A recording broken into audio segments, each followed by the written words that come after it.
Tulsi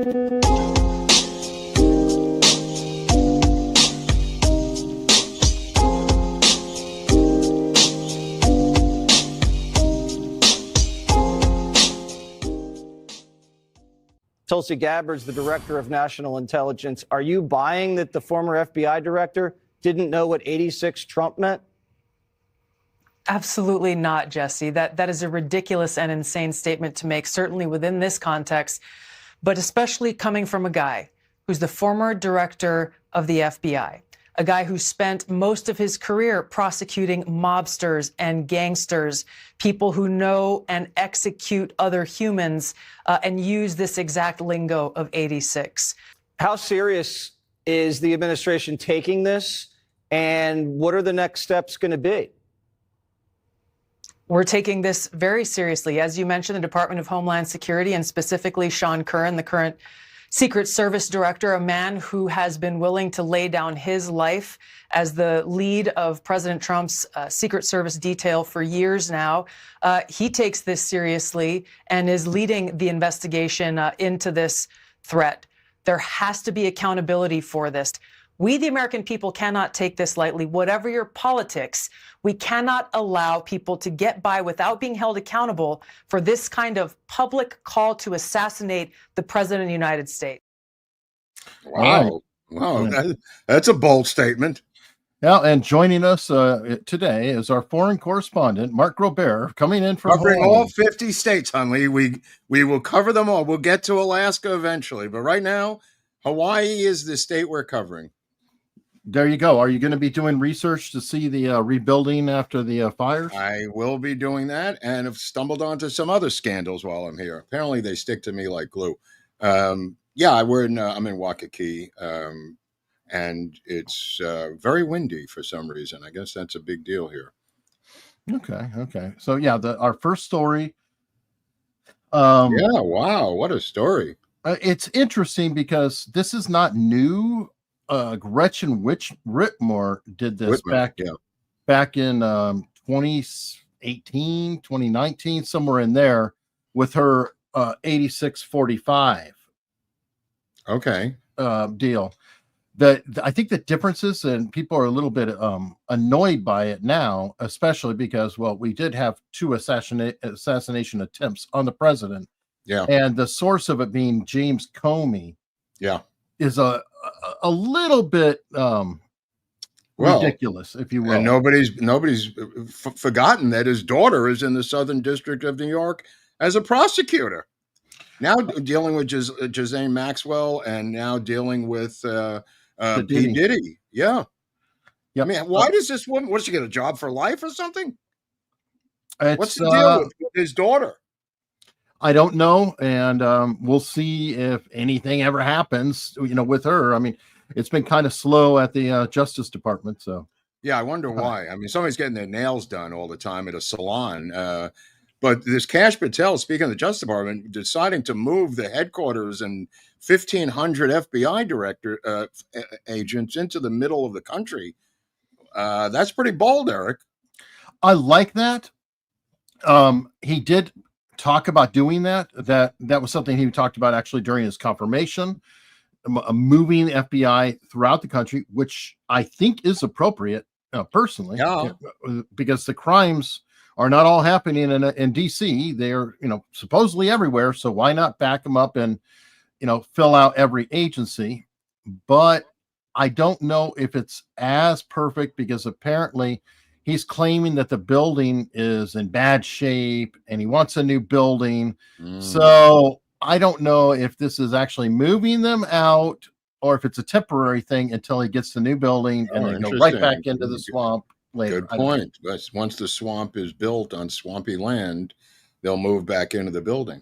It's weird because under Hoover, you were not allowed to work in the city of your birth. That came 10 to 15 years, if it lasted as long, into your career at the grace of J. Edgar Hoover to bring you back. I had a cousin who worked for the FBI and ended up in New York, but he was already up the ladder in terms of management. Ended up running the New York office of the FBI, Bob Solomon. But he was out in the hinterlands too, as was other people that we've talked about on the show. Yeah, which again, though, I like that idea, but you talk to Barnes. Barnes is like FBI is corrupt top to bottom. Even the lower level people are corrupt. I don't know. I don't know how entrenched it is. I think it is. I don't know. I think it's more than a few bad apples. Absolutely. I don't know if it's 50%. I think they'll do whatever the leadership tells them to F and do. I mean, I think it's like the CIA. If the president tells them to do some crazy shit, they're going to do some crazy shit. I don't think they're inventing policy.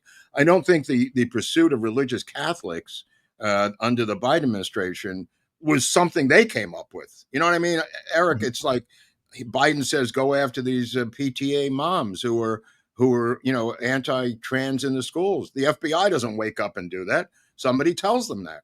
Whether it's Merrick Garland or some lower echelon Justice Department official, I just don't believe they wake up one day and invent policy, is all I'm saying. They're used as a bloodhound to go after political enemies by the administration. This is true. And separating them.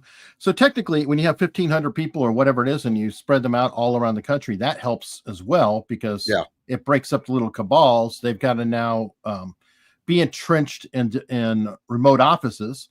And it kind of makes me wonder if half of them will resign. So there could be a. Well, I want to know what happened to Peter Strzok and Lisa Page. I mean, they got a financial payout. Yeah. I mean, why aren't they arrested? Why aren't they arrested? I don't understand. Why do they get away with this? Forget about Comey. Comey should be arrested immediately, not only for this. Comey should be arrested for Crossfire Hurricane. I've said that from the time it happened. But what happened to Peter Strzok and Lisa Page? I bet what's holding that up now. Who cares? Statute of limitations happened 5 minutes ago. Well, no, what kind of statute? What is it? 5 years or something? I don't know what the statute is, but I think it might be. 5 years? It could be. No, come on. Well, what was the crime? I don't know what the crime. It's not a high level crime. No, I don't technically know what they can find on them, but I'm sure they violated a million fucking statutes that they could be charged with. If they win, they win. I've said this from day one. If they win the case, knock yourselves out. If Comey gets arrested for this, inciting the assassination of the president, which is a crime, and he lawyers up and he defeats it, good for Comey. Good for Comey. Let him say it's a joke, that I was making a joke to kill Trump after he's been assassinated in attempted assassination in 2 tries. Let him say that in open court. God bless him if he gets off. Well, I mean, Kleinsmith, for example, who literally forged the document, or corrected the document to go after Flynn, was reinstated. Okay, so nothing happened, but no, I do think the statute of limitations, and I am saying statute with the T, folks. I don't know. What's going on with that? Ask Harvey Weinstein about the statute of limitations. Well, it's different crimes. Different crimes have different statutes. Okay. So no, but I'm saying they did away with it to get Harvey Weinstein. They eliminated it. Yes, they also did that with Trump. I'm saying there's a long history of this. Again, Republicans will limit themselves conservatively to meet the specs that are currently on the books. The Democrats will go outside the yards and outside the box to draw outside with crayons. Sure. Speaking of situation and statutes of limitations, we're going to look at paroles and clemencies. Oh dear God, this thing's happening pretty quickly. I mean, so Garagos goes into court. The judge is already in on it. Hochman did not show up for this particular hearing, and the judge, as predicted by every expert in the city, reduced their sentence to 50 years to life, albeit creating and eliminating the life without parole sentence. Newsom immediately said the clemency investigation has ended, now moving towards parole in about 3 weeks, depending on how his parole board votes or not votes. Depending, you got to give him credit on this one. This is him passing the hot potato. Oh no! But then he can say, "Oh, my parole board recommended it, so I'm just going to go with whatever." Well, he could do that with any parole. I mean, the parole board recommend. And finally, the local news has caught up to us and is comparing it to the Sirhan case. Oh, hey. Yeah, I couldn't believe what I was hearing on Fox yesterday. They're saying, why did these 50-year-old bloodthirsty murderers who killed their parents get off with parole from Newsom, which is seemingly looming now, while Sirhan, who obviously didn't kill anybody, has to spend the rest of his life in prison and was turned down for parole by Newsom after RFK Jr. and I successfully got him paroled. It's bizarre, Eric. It really is bizarre. Oh, I totally agree. I'm kind of hoping that the parole board says no, because that would be fantastic. I know. And then Newsom would be like, what are you going to do? Because I don't think he wants to deal with it. I don't think that's going to happen, though. I don't think that's going to happen. I think the fix is in. Maybe, but I mean, what? It's his parole board, and he's on his way out anyway, right? So no skin off their nose if they say, screw him, leave him in. Right. But he wants to run for president. By the way, the public is completely split down the middle. This is not a put your finger in the wind Newsom check which way the wind is blowing, because it's about 46. The majority of the people are opposed to them getting out. It's like 46-45, somewhere in that split. But this is not a slam dunk, Eric. Yeah, but is that national or is that only California? No, in California. Okay. They don't know about the case in other places. Well, every move he is making is to come to the center to try to pick up the Biden lane, if you will, for president, I feel. So if he feels like being more quote unquote law and order, then let him stay in. If he wants to be. Right. I don't think he knows which way to go on this thing. You know what I mean? It's like, it's not a slam dunk. You know, you could be a liberal good doer and say, I'm letting them out. But there's repercussions to pay for that. Yes. Like you're saying, if you're trying to move to the middle, he may hope the parole board doesn't let him out. I think that's the out. I mean, by giving it to them, he's taking the decisions off of his hands and be like, what do you might do? Especially now that they're talking Sirhan, that does put him in a little bit of a box. Now, if he says no to them and Sirhan, he can at least say he's consistent. Right. There's consistency. I predict they will be out by the end of June. Probably. I'd stick my neck out on this one.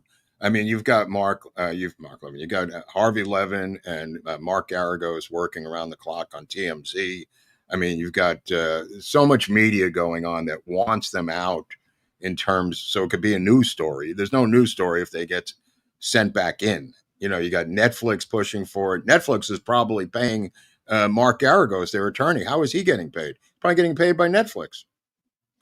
Could be. I mean, but there's a ton of money in their family. Right. But I mean, they're orphans, so you have to feel sorry for them. Yeah. There you go. Yeah. There you go. Who knows? When they get out, by the way, they're completely buff. They're 50 years old. This is not like Sirhan, this 78-year-old little shriveled up man who's never heard a flea, who's got an impeccable prison record. I just want to say this, because I was under the false impression that the Menendez brothers have an impeccable prison record. They do not. As Nate Hochman said yesterday in this press conference, they have smuggled in cell phones and avoided the recorded lines of the jailhouse phones in complete violation and have been penalized for it. The parole board will take this into account. When you begin smuggling in phones, it's frowned upon for many reasons, but one of the major reasons is you are now going around the recorded phone line so they can judge you for parole. In other words, they listen to those tapes, and on the tapes, if they're saying, I'm just making this up, I'm going to beat this parole board, I'm going to fucking get around this by doing this, they go, aha. So people know they're being recorded. So it's not like a secret wiretap. Sure. It's a recording, and the tapes are listened to, obviously, for crooked operations, contraband, evil doing stuff. So when you get a cell phone smuggled in, they have to put that it's in their record now. I did not know that. Hochman brought that out and saying these are not choir boys in prison. And I thought they were, Eric, because they've been selling this thing where they're bringing in puppies, they're rehabilitating people, they have a puppy program, and, you know, the standard stuff that you would do to try to get parole. Sure. But if they're smuggling in cell phones and getting around the system, That stuff the parole board looks very harshly at. Right. I'm sure that they probably have a policy that the cell phones imply that they're trying to get around, Yes, or absolutely. they're making evil statements. And so it's like, Yes, yeah. because you're going around it, then we're just going to assume you're doing that, and You're we're absolutely prosecuting on correct. that. Yeah, they don't care what you're doing with the cell phone because they don't know what you're doing with the cell phone. You know, I mean, they really don't know, but you are going around the recorded lines, and that is the major violation. Keep in mind, Sirhan has a 100% impeccable prison rating. Letters from the guards, letters from other inmates, no violations on the books. He was knifed himself once, having nothing to do with anything. He was a victim of a knifing. Mm-hmm. But nevertheless, the Menendez brothers are buff as shit. They've been working out in that prison, and they're only 50 years old, roughly speaking, 51 in that area. So they could come out, get into a bar fight in Beverly Hills the first month or two that they're out, saying you killed your parents, and now there's some fight going on over them killing their parents in a bar in LA with some drunk guys. It's not out of the realm of possibility, Eric. No. And you know who else was in trouble for smuggling in cell phones or having them all the time? Who? Charles Manson. Oh, yeah, absolutely. Absolutely. That guy was constantly getting popped with a cell phone. Yeah, absolutely. But they weren't paroling Charles Manson, or they didn't have God, no. Right. No, the only one who was kind of borderline is, I think, Susan Atkins got close before she died. That was the closest. Yeah, that was the closest. And then it was literally like maybe they would parole her to die a month later. You know, so it wasn't like she was going to be out and going crazy. She was sick. Yeah, she seemed completely rehabilitated, by the way. Yeah. You know, she was the real thing. These guys have been caught. You know what Hochman was saying is until that hearing on Friday in Van Nuys, the one he didn't attend, that was the first time they took full responsibility for the murder of their parents. The first time, without adding caveats and asterisks and everything else. They full-throated, keep in mind, this is 35 years later, an inch before they're about to get out. So sure. What do you want me to say, Mark Garagos? All right, read this statement, boys.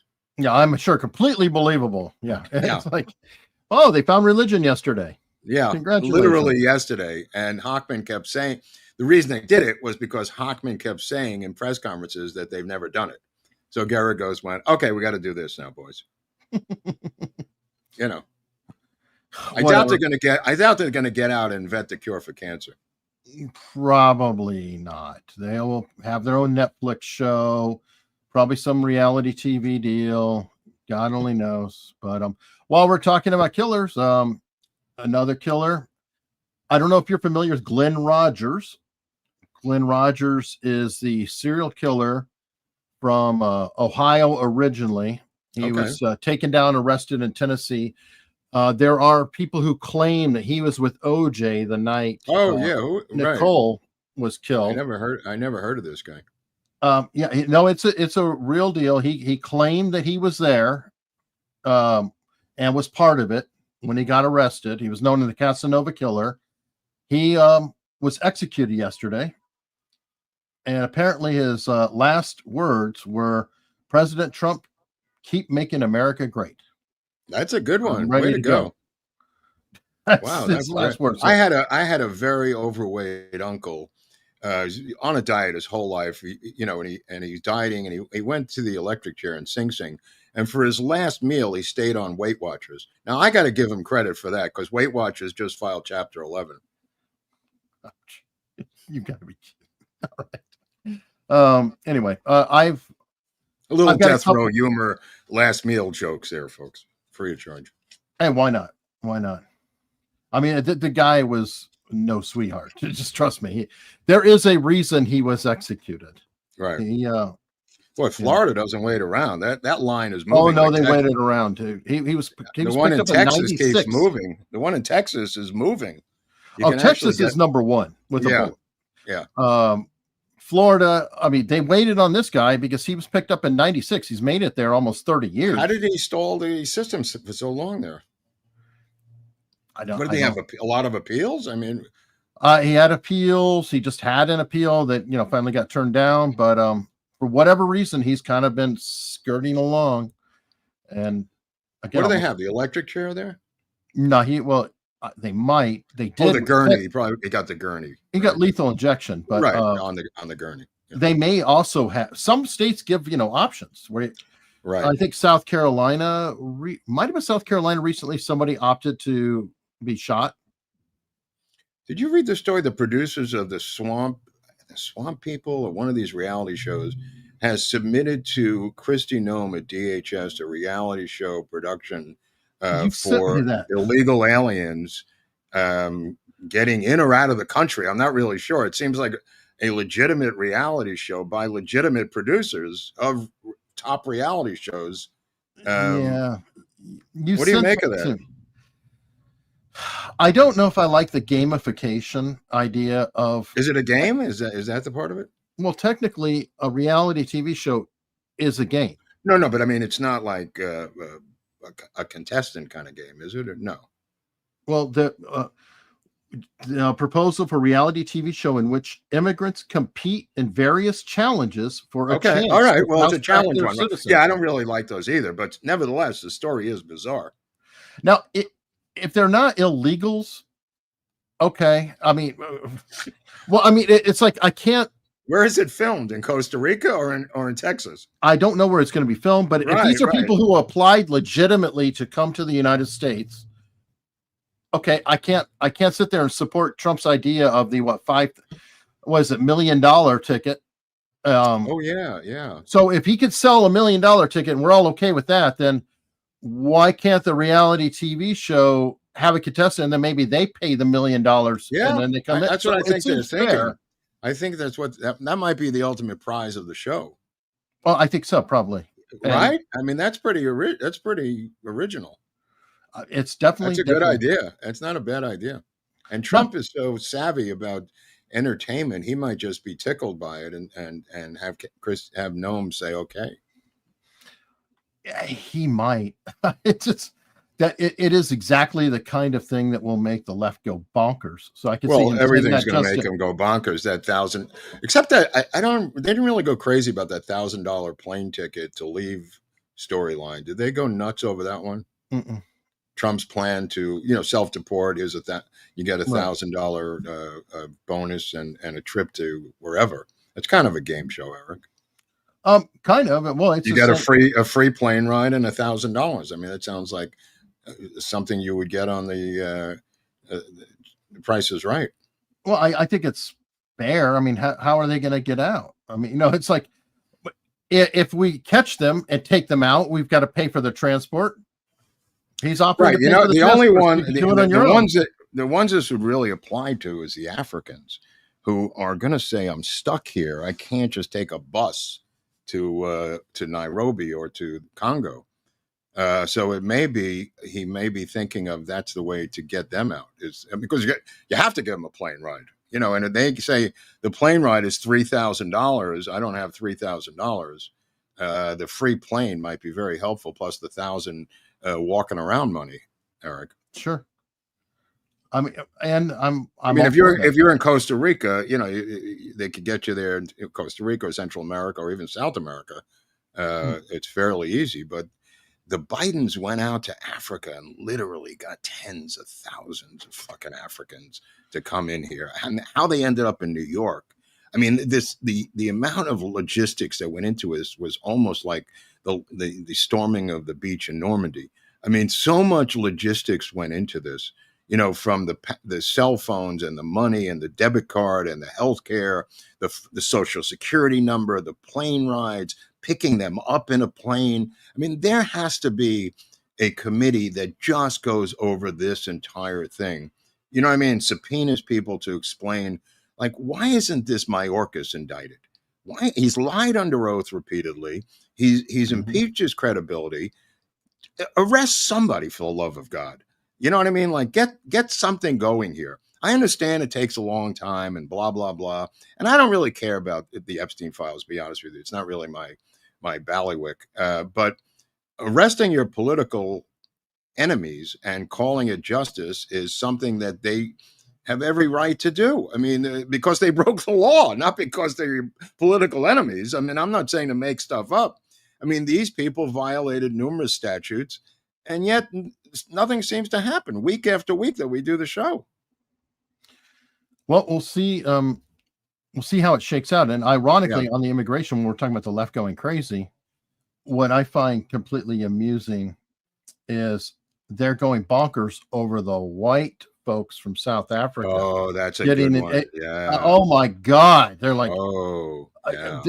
This and is their worst nightmare. Oh, that's the greatest trolling immigrant thing he ever came up with. Look, it completely exposes them for what they are. Yeah. That they're racist because they, if the people were coming from Somalia, also Africa, by the way. So we're talking about South Africa versus Somalia. Well, they also said they would say, oh, they're a citizen today. They should be a citizen tomorrow. They also said that they should suffer the guilt and penalties of their forefathers. In other words, they literally said they can't come here because of what their grandparents did. I mean, this is a new level. They're claiming that they're not really African. Right. I mean, this is another level. I mean, but to blame them for the crimes of their grandparents, even the left has never done this. This is a whole new level that they've gone up to now in immorality. I agree, but they're literally claiming that they aren't even African, that they have no claims. It doesn't matter that they were born. They've always that they're just land thieves and stealers. Yeah. It's like, whew. Okay, so it was a smart move. Smart move. He exposed them for what they are. Exposed them again. I mean, he apparently, and today breaking right before the show, 1 million Palestinians to be relocated, quote unquote, into Libya out of Gaza. Eric, this is a story that broke right before the show started. Tell me about that, because I've not heard a thing. It's just breaking. It just broke before the show. According to NBC News, is putting it out there for multiple sources that the relocation of the Palestinians, Libya has agreed to take around 1 million. And this is what we discussed. This is not rocket science. But who runs Libya? Libya is a failed narco state, and you just... No, I know. That's what I'm saying. So I'm kind of like, who's there? There's a figurehead they're going to give a figurehead some money and take them in. I mean, who was running Germany when they allowed in millions of Syrians? Angela Merkel. I mean, it's not like she was a nut, and she let in millions of Syrians. You know how many? No, I understand that, but I'm surprised about, like, Egypt would kind of make a lot of sense because they came from Egypt. This is just the first round. Right. They're all going to take a piece of the action. It's a question of negotiating how many they're going to take. For instance, the Syrians, I don't know how many millions Germany took. The Japanese said, no, we're going to pass. We'll take 0. And they said, you can't take 0. And they said, yes, we can. We'll take 0. And the Japanese got out of this whole mess by saying, well, we're not interested in taking any of them. No, but I think that the pressure that the Trump administration is putting on these states is going to lead to them divvying them up, out of the 5 million who were there in the genocidal open air prison that exists somewhere in their minds. But they'll be the new citizens of Libya. Somebody in the chat, Armad, just said that Saudi may be taking a lot of them too. Yeah, absolutely. Absolutely. Saudi will take them. And our new ally, Qatar, is going to take them. Well, they've already got the leadership there. Yeah, no, but I'm saying Qatar, everything, there's such a small amount of elites who run Qatar. Everybody else, I think 90% of the population are outside workers in Qatar. So this is not unusual. That's why he's going around with this head-spinning international diplomacy that no one's ever seen before, because he is now aligning the evildoers first, and then he's going to go to the good people and say, this is what I got from the evildoers, and possibly make the biggest Middle East peace deal in the history of the world.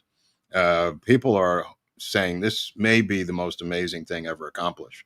If this holds, you could see what he's doing. You could see the fingerprints now.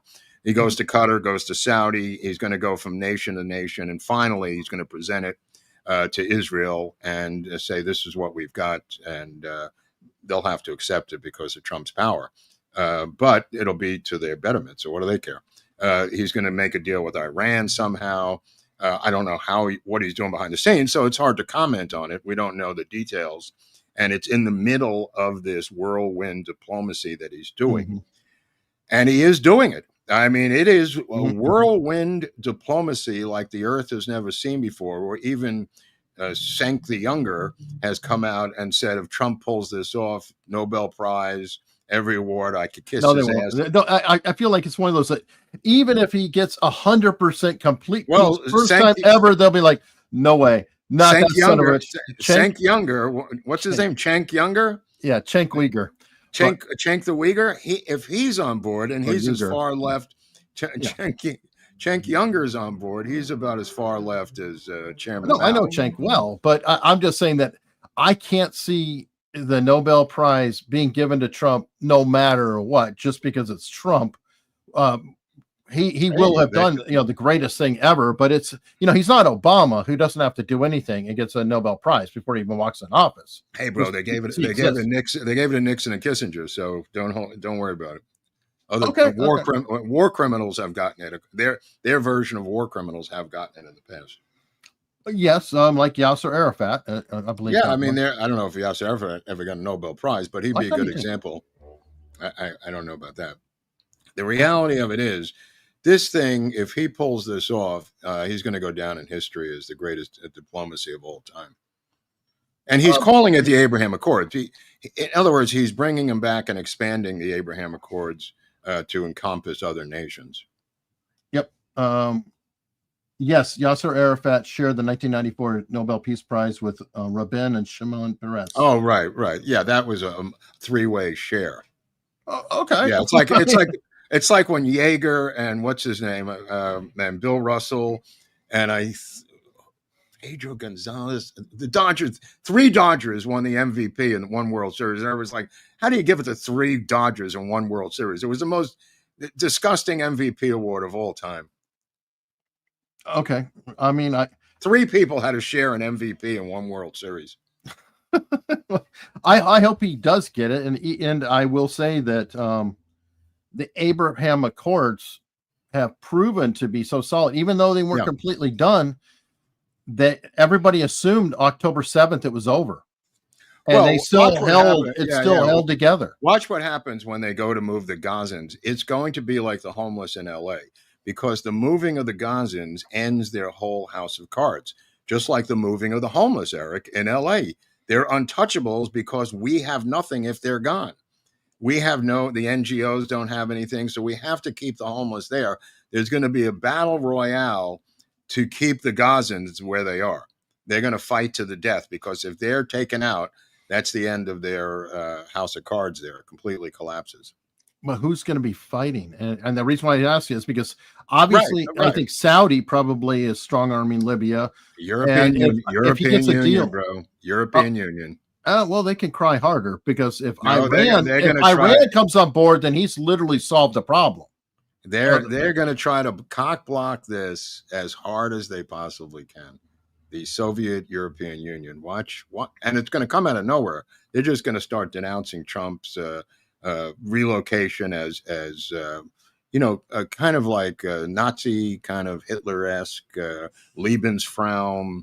They're going to use all kinds of Third Reichian terminology. No, they'll call it genocide. Some idiots already have redefined the word genocide to mean relocating or dislocating people. It's like, no, that's not what it means, but it's sort of like vaccine. They just changed the definition. Yeah, Marxists change the definitions of words all the time, but they don't tell you and me.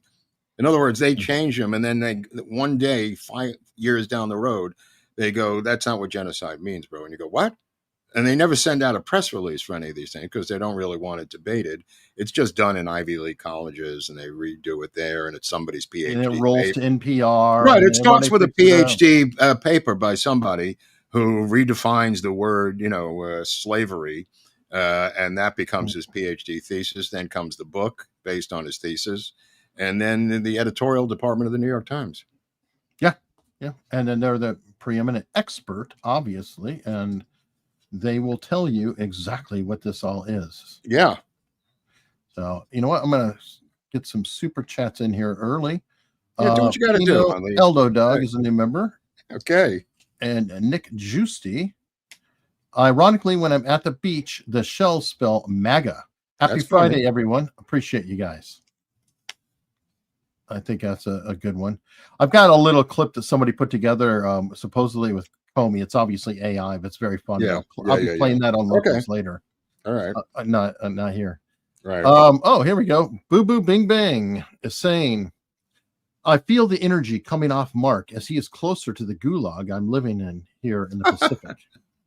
Well, I mean, keep in mind, I mean, it's so far left out in Hawaii. I mean, it makes LA look like a conservative state, a conservative city. I mean, this is a socialist mecca out here simply because they live off of tourism. It's an abstract situation that other states, can't have money pouring in, so they can. They're building more and more low-income housing here, and I don't mean 2-story things. I mean like 30-story low-income housing buildings here to put thousands and thousands of people in Hawaii. Well, you've got, I mean, Mazie Hirono. That just says it all. Mm-hmm. I'm sorry. That and the Obamas from back in the day. Oh, that's true. But I'm just saying that she is like the perfect representation of the. Dude, I've seen so many people who look like her in Target and different restaurants. They all seem to be her. They sound like her. They act like her. They look like her. I hope they're smarter. I think she represents a cross section here of people who are completely loony. Donnie Girl from local said, "I live in this commie state." Oh, okay. Well, I live in California, so he lives in another commie state. I know how to see. I'm used to it, so I know how to maneuver within these commie states. I don't feel comfortable, but I know how to navigate it. Yeah, all right. Well, Dick Dickerson gave 20 memberships away, so thank you very much, Dick. Happy to see you on the board. Let's see what our next. Oh yeah, this question from Dick: why did Kash change his tune about Epstein unaliving himself? I'm a little bit worried about that. You should be. Absolutely. Yeah. I mean, it's insane. It's totally insane. I mean, they're trying to spin it like his book was designed to sell copies, so it had to be over the top. I'm going like, I don't look at political books that way. I mean, I look at political books like, this is my view. This is what I'm saying. This is, I don't look at them like being over the top to sell books. That's some feeble excuse. Yeah. Good point. Now, continuing on that same thing, he's working on the, peace accords in the Middle East. At the exact same time, Trump did manage to pull out a deal with China. Oh yeah. Yeah. They're not happy about this. I think at the bottom, which people forget, he's going to keep the 10% on everybody across the board. So he kept that even in this. Like no one's getting around the 10% forever.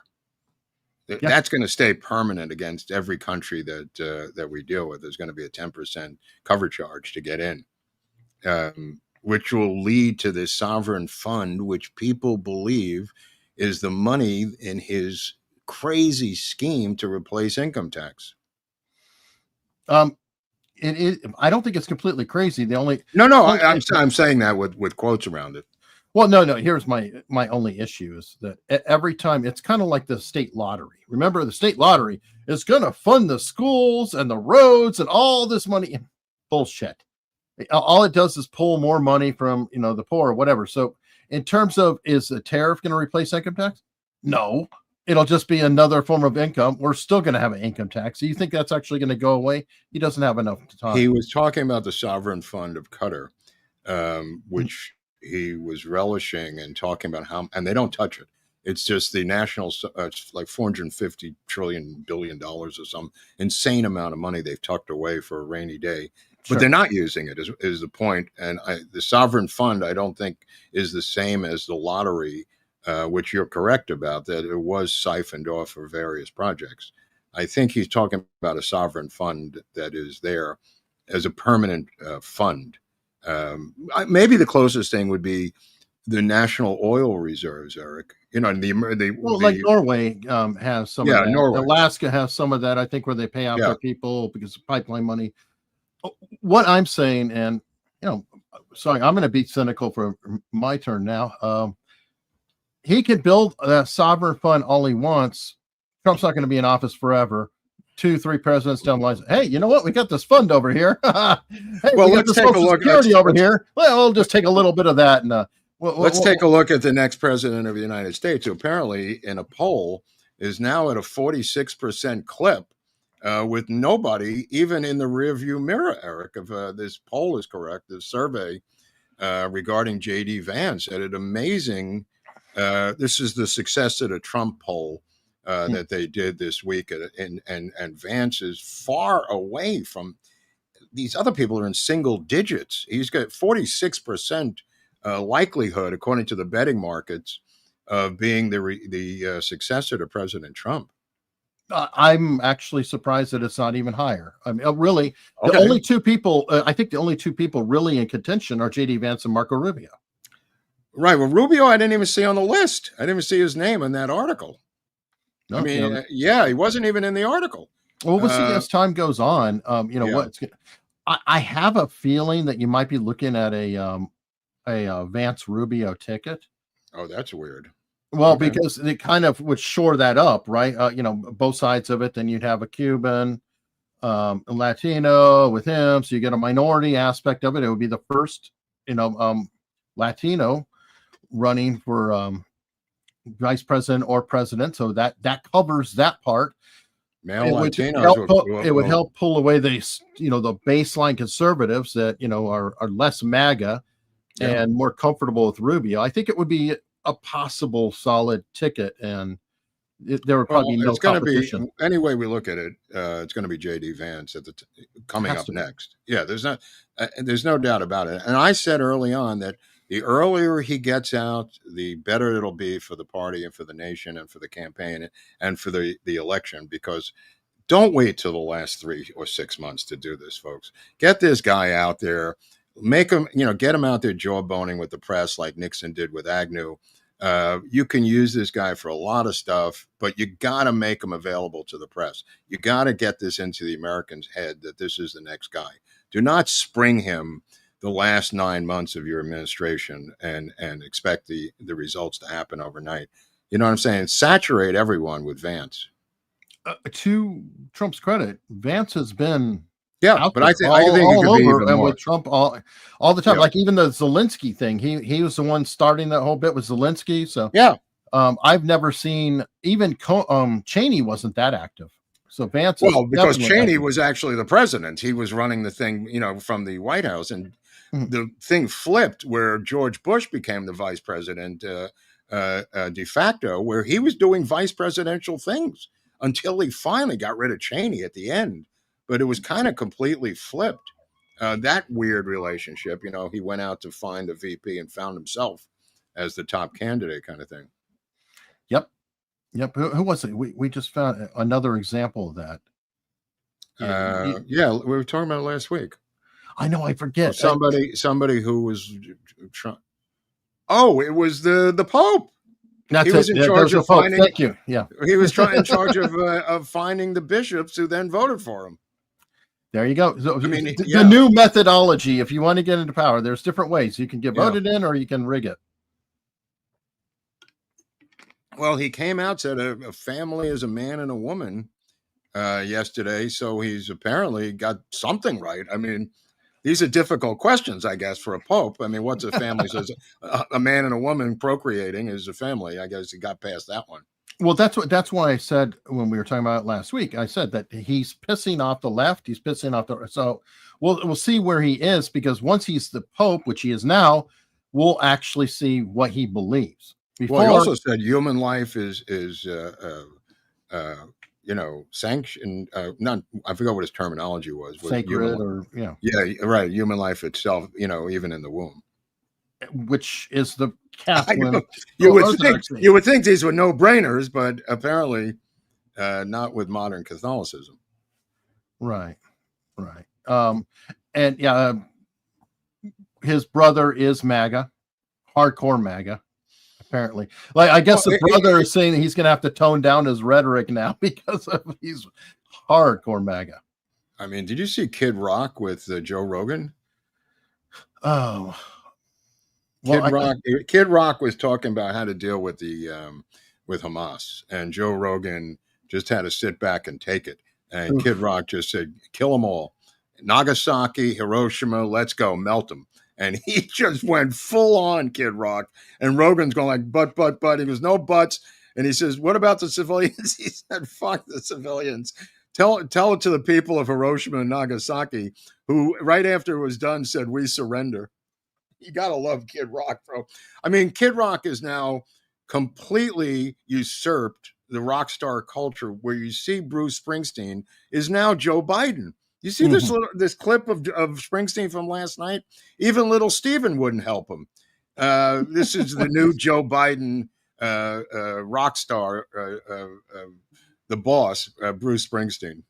Well, I mean, the new lesbian performer, Bruce Springsteen, because he does.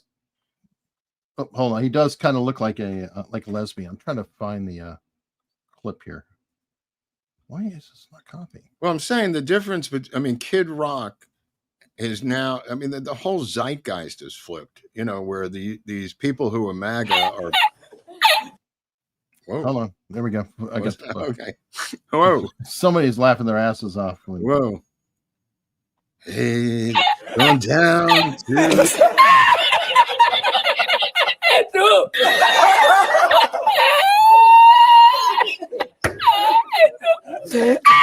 Look at little Stevie walking away. Yeah, I like it. Look at little Steven. He goes, they got this. They got this.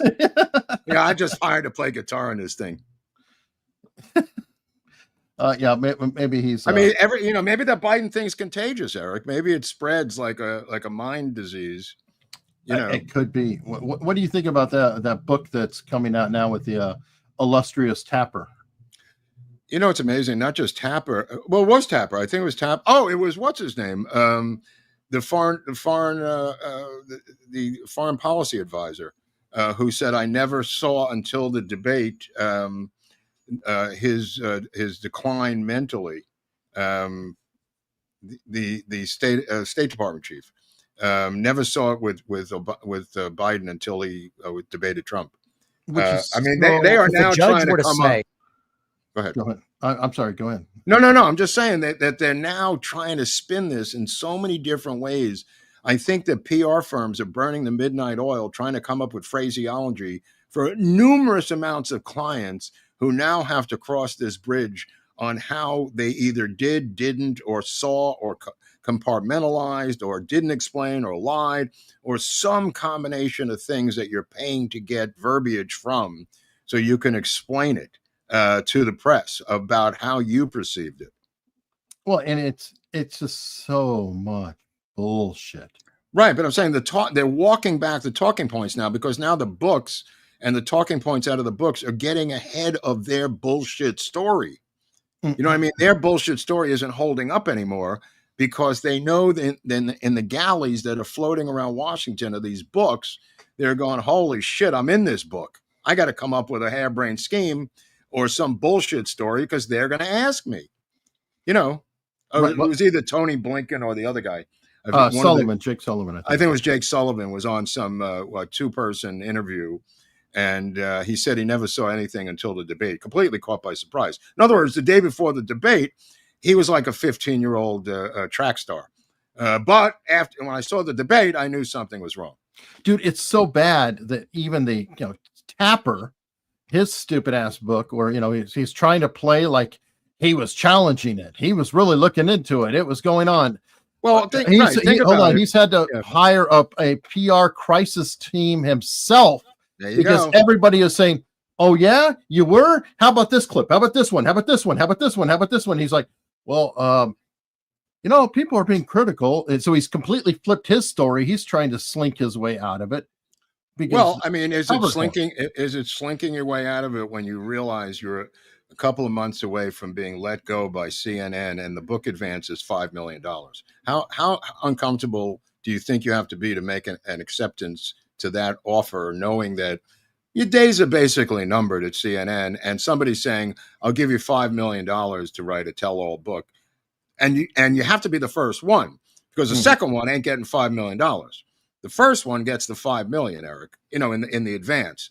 Once there's the floodgates open, the guy who is the most credible anti-Biden aging story guy will get the most amount of money for taking the flack for being the first guy. In other words, if somebody like Steve Bannon writes a book, I'm just exaggerating for effect. Steve Bannon writes a book saying Biden was mentally ill. Who cares? Who cares? So it's got to be a guy who has the closest would be Joe Scarborough, would be somebody of that. MSNBC, a million clips, same thing. He says, I thought about it, and now I'm going to do a tell-all book of how I saw Biden behind the scenes. Okay, $5 million. Scarborough, way to go. Tapper got there first. There's no second guy. There will be second books and third and fourth books. Oh, I agree with but that. But not for that level. I'm just trying to explain, not for that level of an advance. So taking the flack is built into the advance. I agree. Well, I'm just saying he's having to have a crisis team to take it. Even, but, They probably come from the publishing. It probably comes with it. Oh, the publishers love it. What are you talking about? It comes with the deal. It's probably their crisis management team from Random House. Oh, well, apparently it's a crisis management team that handled both Jeffrey Toobin and Anthony Weiner. So they seem to have a specialty. It's the in-house. It's the in-house firm. Yeah. But what they were talking about on two-way, which I think is important, is which Democrat politician is going to fall on their sword with it. Like Gavin Newsom, technically, I wouldn't be surprised if he says the whole, we got it completely wrong. I wasn't in DC and I believed those sons of bitches and the press, and they were so wrong. You could see him going. Right. Well, there's going to be the first, like you said, that's going to be another big payout, is the first big name politician of the Democrats who does this. And, it could be Gretchen Whitmer. It could be somebody, like Newsom, but somebody's going to do it, because that's the next move. You already got the newscaster, and Scarborough and his wife are completely embittered. I'm sure that Tapper beat them out, but in his proposal for the book, I'm sure Tapper put down these talking points to sell the book. I'm going to say this, and this about Biden, Yeah, well, I mean, Biden's a nobody, so it doesn't even matter. It's like everybody's just, going to. Oh yeah, it's a no-lose situation. What is he going to do? Send Hunter Biden after you? I mean, exactly. This is a no-win situation for the Bidens. I mean, they could write their own book. I mean, nobody's going to read Jill Biden's fucking book. I mean, what's she going to say? How she got her teaching degree and how she got dissed by Obama's wife. I mean, really, it's such old stories. Nobody cares. That is a payoff. That $30 million was a payoff to the Bidens, or as you said, possibly blackmail. That's my theory. It's like that. The only thing he has of value is everybody who could be, tainted by him. Yeah, they might have passed a hat, to get to the 30 exactly. million. They passed it around like, all right, you Ukrainians, you want to throw down? All right, we'll put in $1 million. Mm-hmm. Yep. Tim Pool's been on fire lately. Dude, this is great. This is a great clip. Yes. Why don't you run that? I'll be back in 1 second. Run that. Right. That's great. If a judge were to say a fair trial would not be possible, so we're going to do it here anyway, would you find that acceptable in terms of how our system is supposed to work? No, but I've never heard a judge say that. So a judge, I've never heard a judge say, and by the way, I'm having a little difficulty here because I think now it's a little too loud, and I don't know if I'm talking weird because I'm no.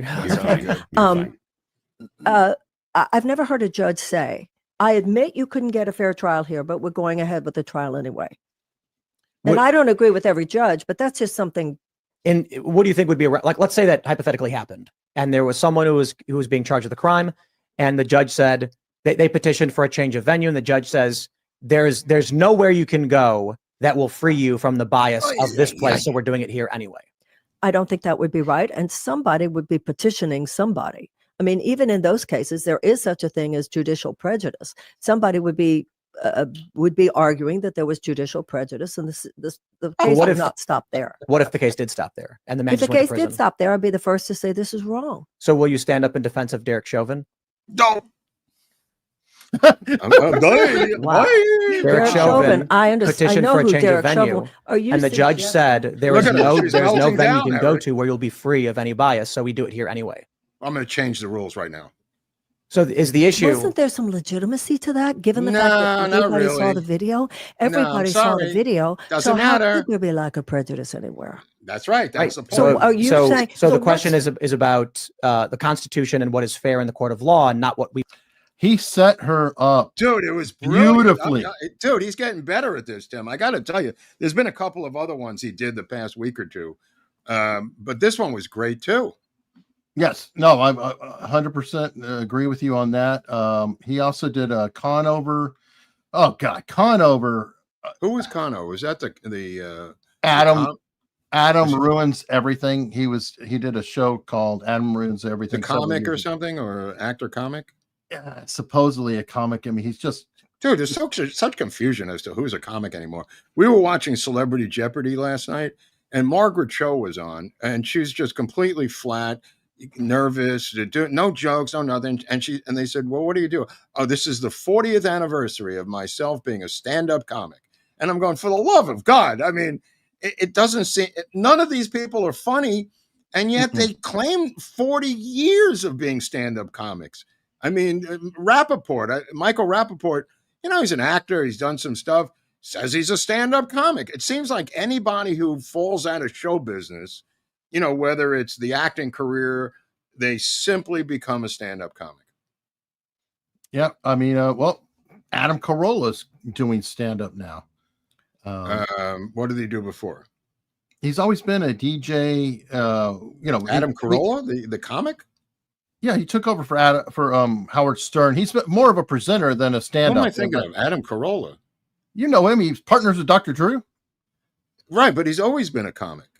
but he wasn't a stand-up comic. He Oh, never I- he never as far did as I stand-up know, he- until recent years. Oh, really? Well, that's another guy then. Okay, I take it back. Which That's isn't another one. necessarily bad. I mean, he could have been, planning it. No, but I mean, whatever. there used to be real stand-up comics who didn't do it as a side thing when your career crumbled on MTV. I mean, there were I agree. real people who did this for a Right, living. like Louis C.K. is considered a real Well, stand-up. but he had a comedian. sitcom too on ABC, right? But he got that after being a stand-up.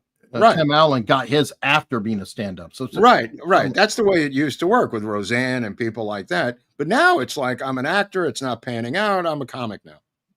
Margaret Cho and her people, after I did Mambo Mouth, they called me up and they wanted me to produce her one-woman show. And I said, I'm not interested. And they said, why? And this is, I want to say 1991. And I said, I don't think she's funny. And they started screaming at me, calling me back, calling me names. How could you not think she's funny? I go, you called me. I don't know. You want me to produce something because you want to produce. I don't think she's very funny. I said this in 1991. I didn't think she was very funny. And I didn't want to be involved in producing her one-woman show. And it's just crazy that they think they're just going to, browbeat you into convincing you that they're funny. I mean, it's just the strangest thing. Well, I mean, you've toured with stand-ups, et cetera. Now, Yeah, I've written for stand-ups. theoretically- I produced Mambo Mouth with Leguizamo, but everything of Leguizamo politically, the guy was brilliant in Mambo Mouth, destroyed the earth, completely, let the scorched earth of comedy. You can't make that up. You can't invent that. It's got to be in you from birth. These people are just saying, write me an act. I'll give you $100,000 to write me an act, which is, there's some acts that go as high as $1 million for veteran guys, but you could get an act written for $25,000 from someone else. And you memorize the act, you go up on stage, you have someone book the gigs or you book them. And you're now a stand-up comic. That's not the way it used to work. well, haven't there been people buying acts for decades? So, like, Absolutely. And because you bring in writers, but you're already established. Okay. Established, right? I mean, once you're established and you don't want to keep redoing your act, you bring in a bunch of writers and they write you an act, and you pay them because you have money because you're already famous as a comic. That's the way it ran. And then you run the act for a year, sometimes 2 years, sometimes a little less, and you can sell your act to, I know this is inside the weeds, but you could sell your act to someone else who says, yeah, I'll buy Jay Leno's old act. Fuck that. How much is it? It's going to cost you $42,000. Okay, I'll buy that act. Now, Jay Leno or whoever has now paid 6 writers to build him an entire new act for $1 million. And I ain't even kidding, because that's the going rate for name comics, of having writers build you an act from scratch. Now that, depending on how many gigs you have, can last a year or 2 or 3 or 4, depending on how exposed it gets. That's why a lot of them, especially corporate gigs, because Jay Leno, Corporate I believe, gig, makes absolutely. a ton of money flying in, doing a corporate gig for like $50,000 to $100,000 a pop, and only the people there see it, so it's not burned. Yeah, that's why they didn't want to do television, because the act would get burned on television so quickly it would hamper you going out into the hinterlands with the act. I saw him doing on the Tonight Show. It's the same shit he did on the Tonight Show. That's why they didn't want to do it. They didn't want to burn their act. No, that makes anyway. I mean, there's guys who write their own act. I mean, there are guys who do it. I mean, nobody could write for Richard Lewis because it was so neurotically crazy that Richard wrote his own stuff. But that's kind of rare. Is it? Okay. Yeah. And also Gilbert Gilbert didn't even write anything. Gilbert, he denied ever putting pen to paper, which I found to be insane. All right. Anyway, this is another. I don't know how we got off on that, but I don't know, because I was saying there was another Tim Pool moment with this guy. Oh, right, that's why. Yeah, who is this? This is Adam Conover that I was telling you about. Never heard of him. He had a television series. Right. It was called Adam Ruins Everything, right. And he would go and cover some sort of history story or whatever, or some principle. It could be everything from immigration to whatever it is. Had a team of writers, so he's kind of like a second bit John Oliver wannabe type or whatever, but it's kind of sketch comedy series, whatever. It's very, very extremely leftist, liberal, and he got his, let's put it this way, he got his ass kicked years ago by Joe Rogan. Oh my! Like 6 years ago. This is him with his obvious intellectual curiosity. Bro, Donald Trump dumped food into a fish pond after Shinzo Abe did. Why are you trying to make that a negative story? I don't even know what that. It was like it's all of these hoaxes. The Very Fine People hoax. I mean, I remember the line. Yeah, Trump never called Nazis fine people. He said there were very fine people on both sides, except the neo-Nazis and white nationalists, who should be condemned totally. He said that. Holy shit, brother! It is. I don't live in your bubble, man. I don't. It's not a but bubble, the laziness of his. What? No, but I'm saying I don't live in your bubble, and they're in a bubble. He's got the whole world of information. The bubble is them. I don't live in your bubble. Tim Pool has information from around the world. I know, and he lays it. You don't live in the fucking news, dude. Come the fuck on. You don't read the fucking news. This is what fucking blows my mind. No, I just don't have your. I don't have your. No, Trump did not call neo-Nazis and white supremacists very fine people, bro. It's been almost 10 years, and you still think he did. That's what's fucked up. I didn't say I think he did. I just don't know what you're talking about because I don't like. That was the defense. It's not about listening to my. Bill Maher's defense. That was the same defense when Oliver Stone was on with Bill Maher. He didn't know anything that Oliver Stone was talking about regarding Ukraine, regarding Crossfire Hurricane. He said, I didn't hear any of that. Where do you get your information from? This is also a third or second level fallback that they use. Jimmy Dore, I'm not an expert on the Middle East, but I hate Israel's guts. I'm not an expert on it. This is a fallback that they've all been using for years now. I don't know where you got that. I don't follow that. I never heard that. It's a very constant theme they use to get out of stuff. Well, it drives me crazy too, because I'm going to go back to the Dave Smith argument, because he's sitting there and they keep bringing it up. So Dave Smith just was on Tucker last week, bitching about a month-old episode. So obviously it's still current to them. Yeah. But Dave Smith would like to get so upset with Douglas Murray for saying you haven't been there, which is a legitimate statement. And then he's upset about the quote experts, right? Meanwhile, he's like, well, I'd like to listen to 4-star General Wesley Clark. I like to listen to this figure. It's like you're deferring to authority every other sentence yourself, you son of a bitch. Other subjects. Yeah, well, Dave Smith is like always quoting this authority, that authority, that authority. But then as soon as Douglas Murray would say anything, it was like, well, you're appealing to authority. It's like, what have you been doing? You're appealing to authority. The people who don't like experts don't like an expert that disagrees with them, but agree with experts that agree with them. Does that make any sense? How could you look? There's experts on air conditioning, right? What am I going to do? Say, what are you, a fucking expert on air conditioning, bro? I mean, it's just an insane statement. I don't like experts on anything. No, I don't like experts that disagree with me. That's what you're saying, bro. You know what I'm saying? It's like there's, he's an expert on rocket technology, Musk. Yeah, well, what is he, an expert? Yeah, he is an expert. I know. Yeah. At least knows how to run a company. Yeah. I mean, good Lord. But I don't know. That really, really made me bonkers. You shared this with me. This is kind of crazy. That was a mistake.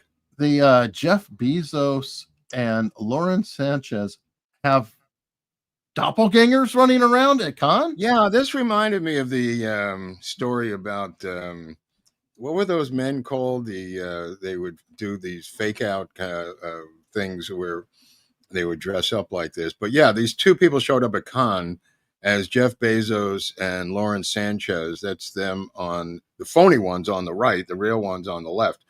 Went down the red carpet and entered to the paparazzi just assumed it was them, which is brilliantly trolling of the paparazzi is really what it comes down to with these things, because who else is getting shown up other than the paparazzi? Well, as supposedly Bezos and Sanchez were supposed to be there, so I don't know why they didn't show up. And right, yeah, it's. I mean, maybe they found out they weren't coming, or maybe they thought they'd get there before them. Either way, it's a brilliant takedown of the paparazzi and entertainment media that's so insane. Well, they're pretty damn close. I mean, chest, I guess her chest is smaller. But but that could have been a chest and storyline. Lips are both smaller, so she has had less work, so she doesn't have as much money. Well, the story could have been that she removed what was in there to go on natural. Okay. Could be. Well, they got away with it. They pulled it off. Not that they achieved anything. I think a couple of people did it during the first Trump White House. Somebody faked out the security and got in there during one of these balls or something. They look really damn similar. They're close. They're close. And good work. If they're hired as if that's their shtick for birthday parties or something, give them extra. Yeah, remember there was that guy who was the Obama lookalike he looked just like him. He did a bunch of videos. He appeared later, became a guy you hired for appearances because he got outed as being the Obama lookalike. Yeah, no, I don't know. Back to the whole Biden bit here. Starting to come out that White House pressured Robert Hur that his report on Biden's documents should be economical. It could threaten national security. Well, the new thing is, will the audio tapes come out? Because the audio tapes are the greatest hits album. The transcript is almost like having the transcript of LBJ talking to Hoover. It's not as good as the audio. And Hur does have the audio. I hope he does have it. I mean, if somebody that we knew ran the Justice Department from Florida, they should be able to get their hands on those audio tapes and release them if they weren't on Fox getting their hair and nails done. At some point, it's all going to build up where she's going to be so backlogged of things to do, she's just going to quietly resign. And then maybe, like I said, I wish Tulsi was a lawyer. Because I feel like Tulsi's actually out there doing her job. Tulsi's the anti-Blondie. You know what I mean? Yeah. She's got the deep voice. She's got dark hair. She's very good at what she's doing. She's very aggressive. She's like the anti-Blondie. Mm-hmm. Yeah, Tulsi's a colonel, and she's acting like a colonel. Yeah, yeah, yeah. It's like, wow. That's a good point. But yeah, I wish she would take over that. Okay, so you're in Hawaii. Is it so you could duck this? California was rocked by multiple earthquakes along the fault Yes, line. I saw that coming because the birds on the wire outside my house started to fly away a couple of days before, and I quickly booked a flight to Hawaii to get away from it. Yeah, you could see it there, covering exactly where I live. I knew it was coming. The dogs started running. Some of the cougars that lived in Griffith Park started running, and it was time to get out. All right. But the tsunami may come here. I mean, there's there's signs everywhere on how to avoid a tsunami, Eric. Oh, you got volcanoes too. Shit. You got lava and volcanoes. I mean, look, we also have Vince Palomaro on Tuesday, who just texted me. So on Tuesday, we'll have a special JFK episode with the Secret Service aficionado Vince Palomaro. And I have a lot of questions for Vince, which I was texting him just now, regarding the relationship between James Rowley and LBJ, how close they were, because I'm now finding a similar relationship between Admiral Berkeley and LBJ. After the autopsy, he never left his side until LBJ retired. Then he forced Berkeley to retire at the same time. Very strange. He wasn't his doctor. He was a doctor for JFK. He makes him his doctor. And he knows all the secrets of LBJ's health and dysfunction and everything else. And he literally takes Berkeley with him into the afterlife. But with Vince, I want to know about Rowley, Elmer Moore, the Secret Service agent who was gathering up all the different film footage in Dallas. I want to talk to Vince about that. Again, also about Paul Landis, the Secret Service agent who lied to get a book deal with the $3.99 bullet on the back seat of the limo, and Vince's new book that's coming out, and the book he just did about the other plots to kill JFK. So we got a lot to talk about with Vince on Tuesday, this coming Tuesday. And then at the end of the month, I'm going to do something on deep dive on William Harvey that people are going to be amazed about. Nice.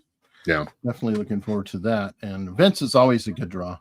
Of course, everybody would be like, I can't keep up because Vince gets excited and then you're there. So everybody who's watching to get ready for Isn't there a slower speed you can listen to it at as opposed to a faster speed? You probably have to after the fact because like people 0.75 or something?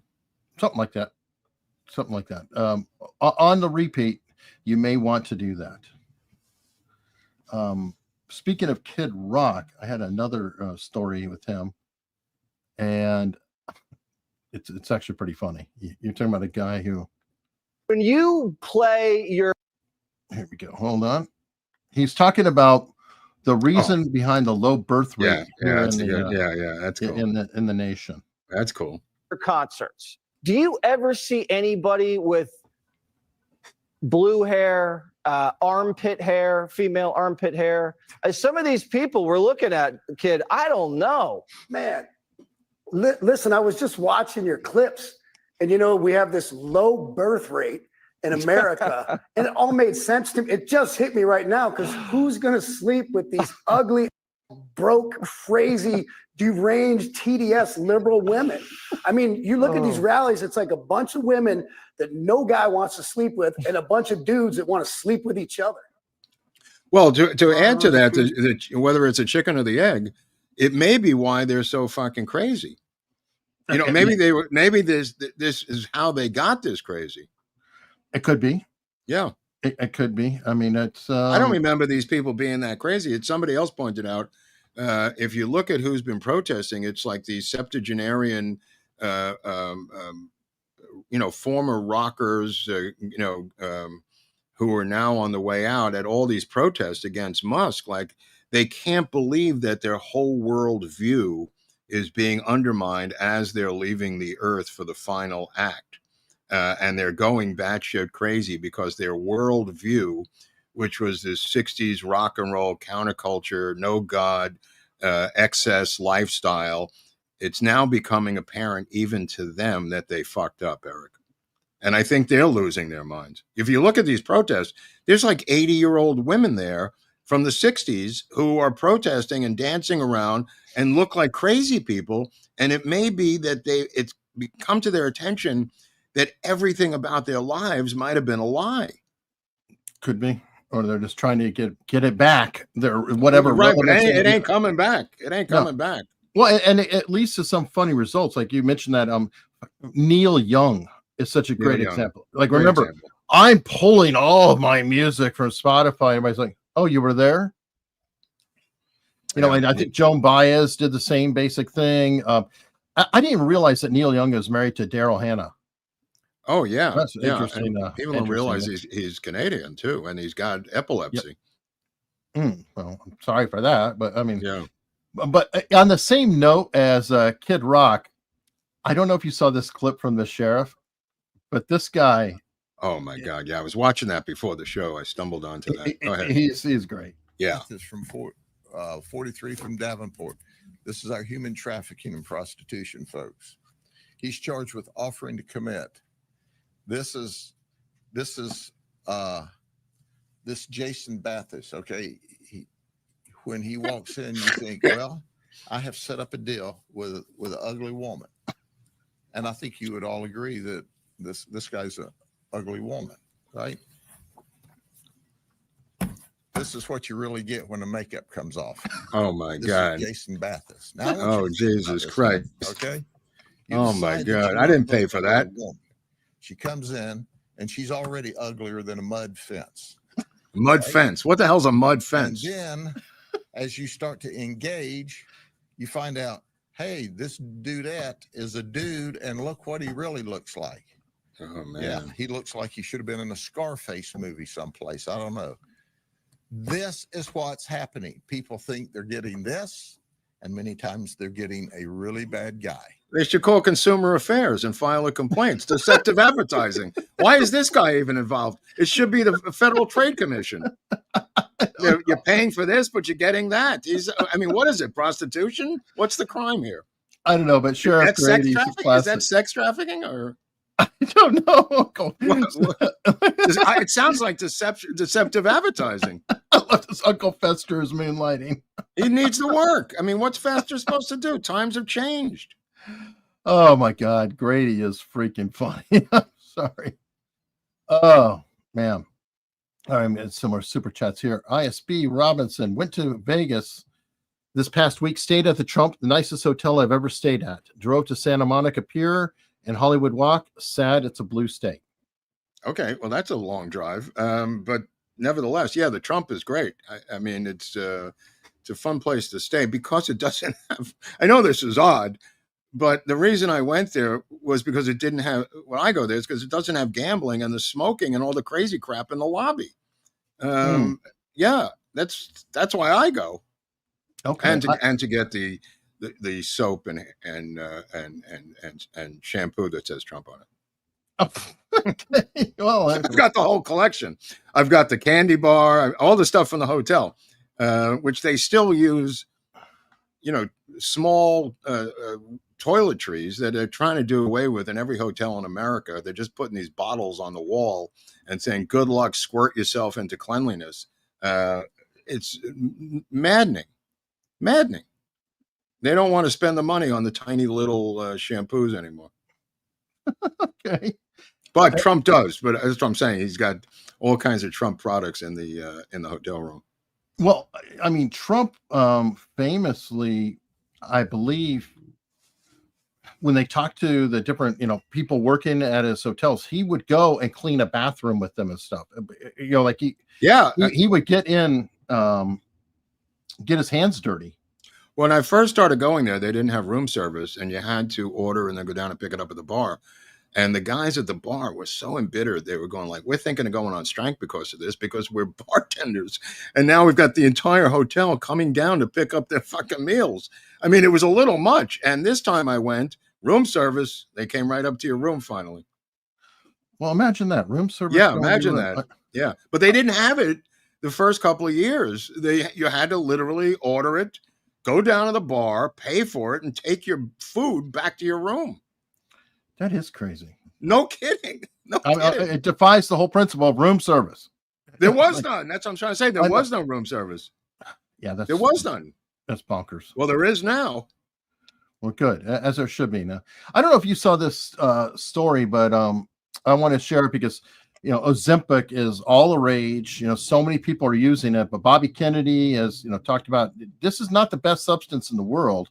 No, probably not. And Sharon Osbourne, Oh boy, is possibly a walking example of this. She took Ozempic. She's always been thin as far as No, I remember. she went up and down. She's I know the daughter ballooned up for a while.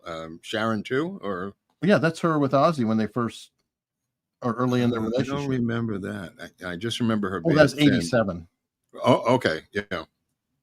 So anyway, he was with her back then. Apparently she's gone up and down or whatever, but I guess 2 years ago she got on Ozempic, lost like 70 pounds in 4 weeks or 4 months. That can't be healthy. And she continues to lose weight. I guess she can't eat. Oh yeah, I mean the thing about Ozempic is you could tell in Hollywood who's on Ozempic because they like the clavicle bones are sticking out of their neck. I mean there is a look that people are hip to in Hollywood of people who are on Ozempic. It's just this. The weight comes off, but in different parts of the body that are unnatural. Like if you lose weight and you had a beer belly, the beer belly goes away. Your face gets thinner. Sure. Your arm with this, all these different parts of your body get thinner, where it looks like you just got out of a death camp in Germany. It's a whole different animal. Yeah, it is bad news. And I just wanted to share it because obviously. It's a magic pill or magic shot, whatever. Yeah. And it's like it started out for diabetes, as a diabetic treatment, but now it's just on. It's just everyone's using it straight up for weight loss. I don't know if Kennedy's going to get rid of it or what, but that thing's dangerous, and in the wrong hands, it can be a bad drug, but not apparently as bad as what I'm reading by this new survey about psilocybin use surging.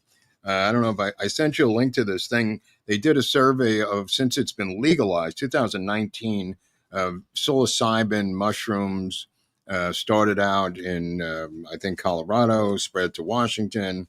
And now people are pointing out that the means, Cali and what's the other one, Eric? The two means. Callie and Casey are pro psilocybin legalization and usage. So is Bobby, isn't he? So is Bobby, right? Exactly. And the psilocybin numbers, 18 to 29. This is from 2009. Since 2019, has gone up. This 18 to 29 group has gone up 44%, but 30 and older, it's gone up 188% of people doing psilocybin nationally. In just a couple of years. This is a train wreck waiting to happen, people. But you don't understand, Mark. I love doing it. It's never had a harmful effect on me. Of course, I'm talking about a national program while you're talking about your own individual program. So just to cut that off a little bit.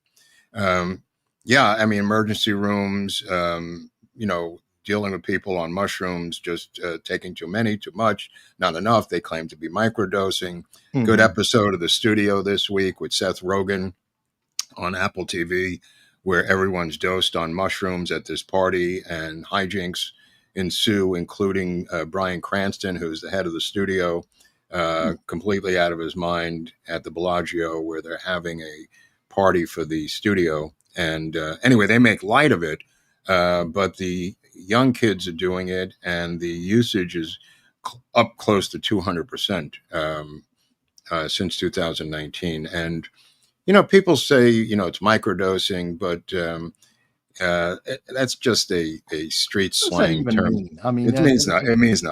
It means nothing.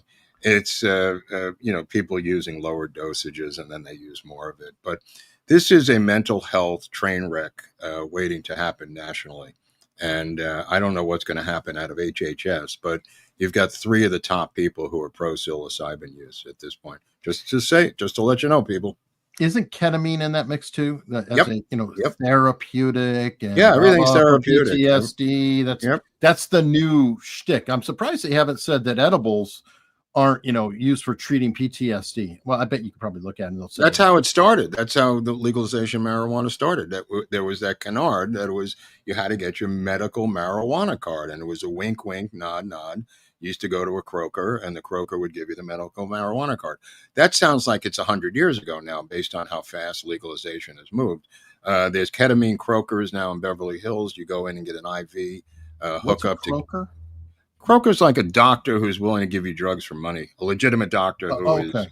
who is willing to give you what you want for money. Is that like a pill mill? No, a pill mill is kind of like a clinic that sees a lot of people coming in and out for a specific opiate. A croaker is an individual doctor who is willing to jeopardize their own license personally to see people individually. This guy set up a clinic. There's one guy. And he's doing ketamine IV solution wise. And, people are coming for that and they want to have take home because they don't want to get high in this guy's office. Perry. That's how Matthew Perry eventually hooked up with the ketamine queen, who was dealing ketamine, separately. Anyway, the point of the matter is all of it's abused. The legitimate thing is a bullshit story put out by people who want to abuse it. And every single one of these things has been abused and is now part of the underground culture of the United States.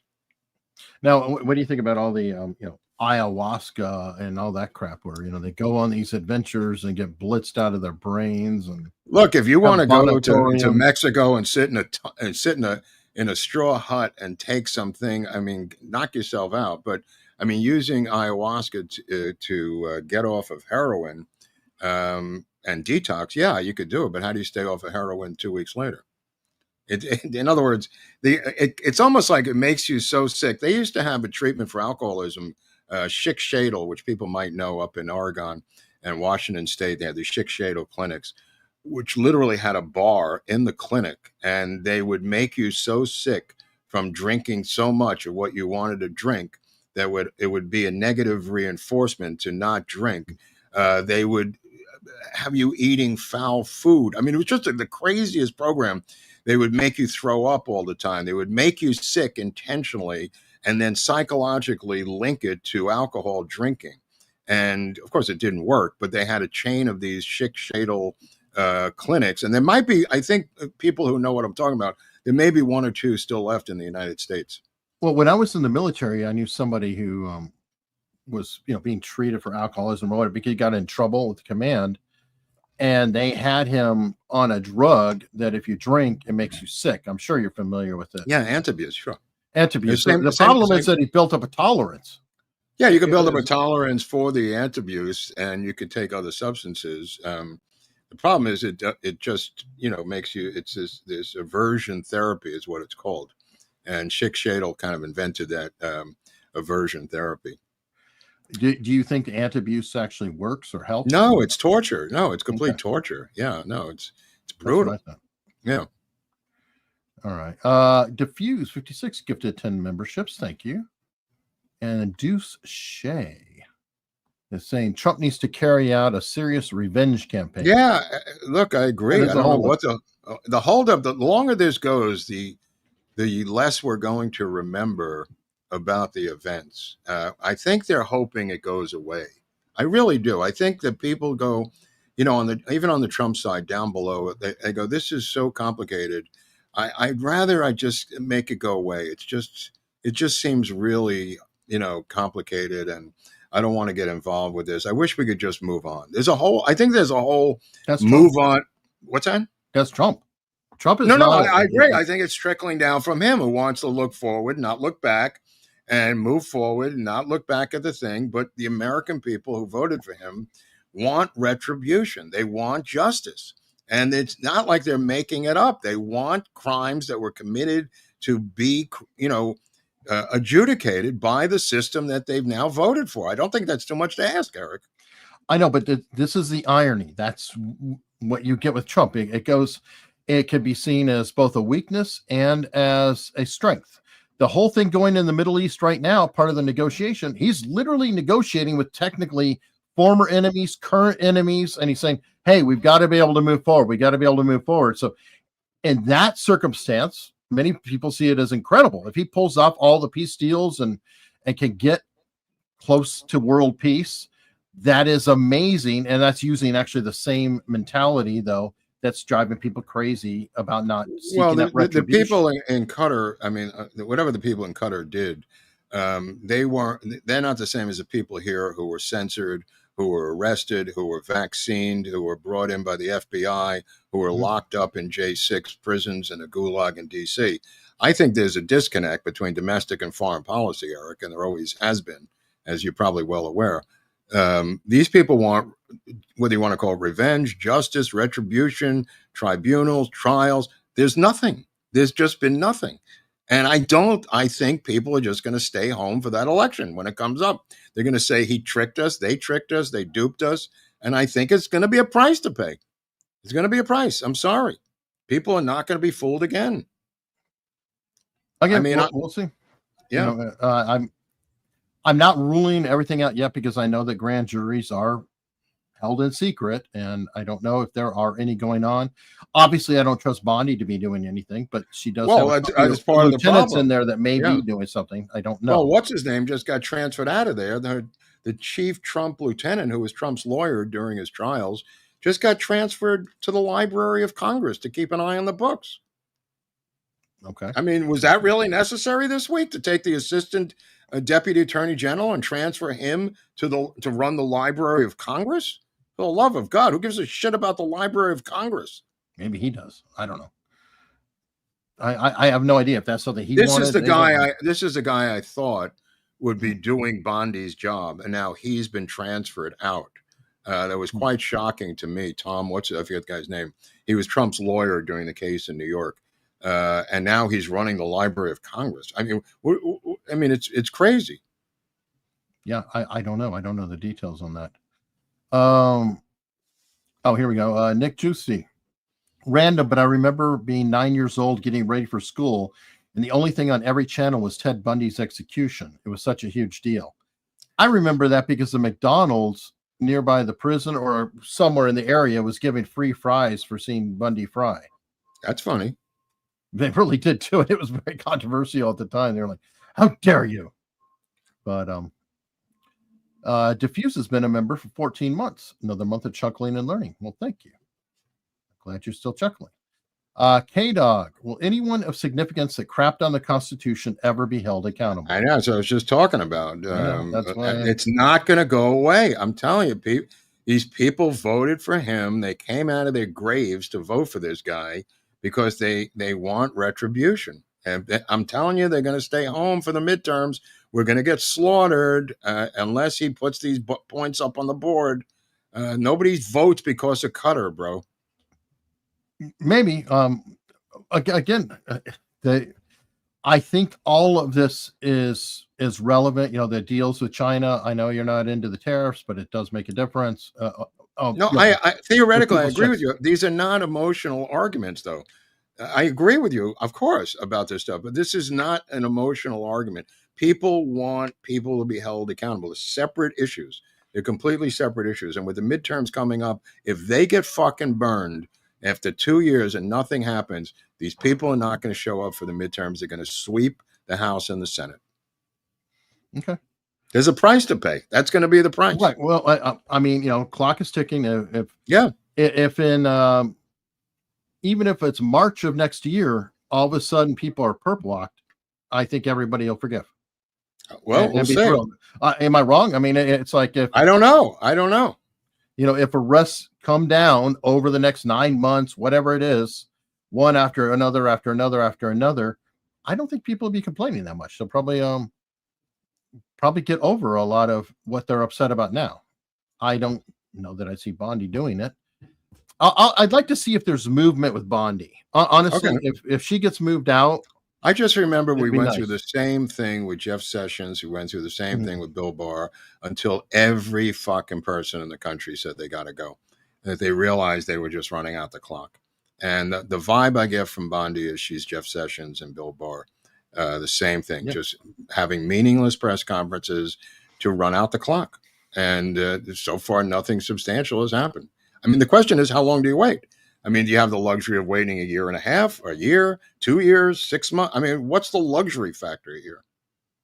Yeah, I don't know, and I don't know who they are. Barnes did make some valid points recently about Harmeet Dillon going in there and Oh, yeah. cracking Yeah, yeah. skulls immediately. Like just Yeah. walked in and Well, said, "Here's how we're doing it," and half the staff quit. And it was like, okay, perfect. And maybe that's a sign. It's like if somebody walks in and everybody starts quitting, then it's like, okay, well, change I is mean, happening. Harmeet Dillon is yet to get past Bondi and have stuff brought through the Justice Department. So I'm glad she's there, but we'll see if Bondi puts a kibosh on things.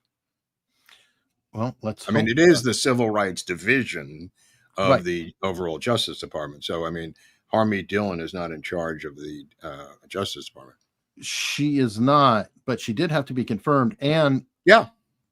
a lot of the justice we're talking about could be coming from her. Yeah, could be. There's a lot of civil rights violations, that Yeah. were happening, and she was kind of late getting confirmed. Well, there could be infighting between the two broads. I mean, they could be having could be. infighting there. There could be. I'm hoping that she's just making the cases, but we'll see. We'll see. Spinnergate. Once again, thanks for the show, guys. Thank you for the £5. Love having the English audience. Wes is saying, I have a show business question for Mark. Marketing. What's with the constant reboots and remakes? There are so many great American told and untold stories that deserve cinematic tellings. Marketing. It's name recognition. It's a very simple psychological thing. You have when you market something, a new show, you got to start from scratch. You do a remake or reboot or something else, you're already halfway there. You've got name recognition penetration in the United States. You got to start from zero to start a new project, new show, new movie, everything zero. Of course, it can be done, but if you're lazy, fat, and work at Paramount, it's easier to start with the reboot of the Munsters or F Troop, as I used to say. I used to go in. I had a phony pitch for F Troop the movie, which was a joke. I came up with an entire pitch, and we would kibitz among our friends. I would pitch them the F Troop movie, and it wasn't that far fetched of a joke. No, it'll probably happen. No, but it never did. It never did. Not yet.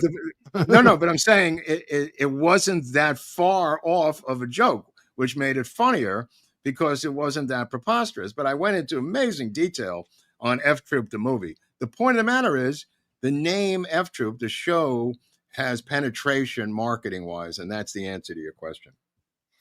Right. And I guess that's why the only things that are somewhat new are like a best-selling book.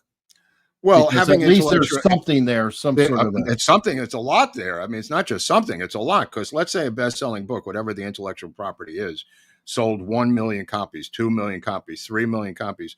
That's a huge amount of people coming right out of the gate, compared to zero for your movie that's up against it that doesn't have a book or a name. It's Dog Boy versus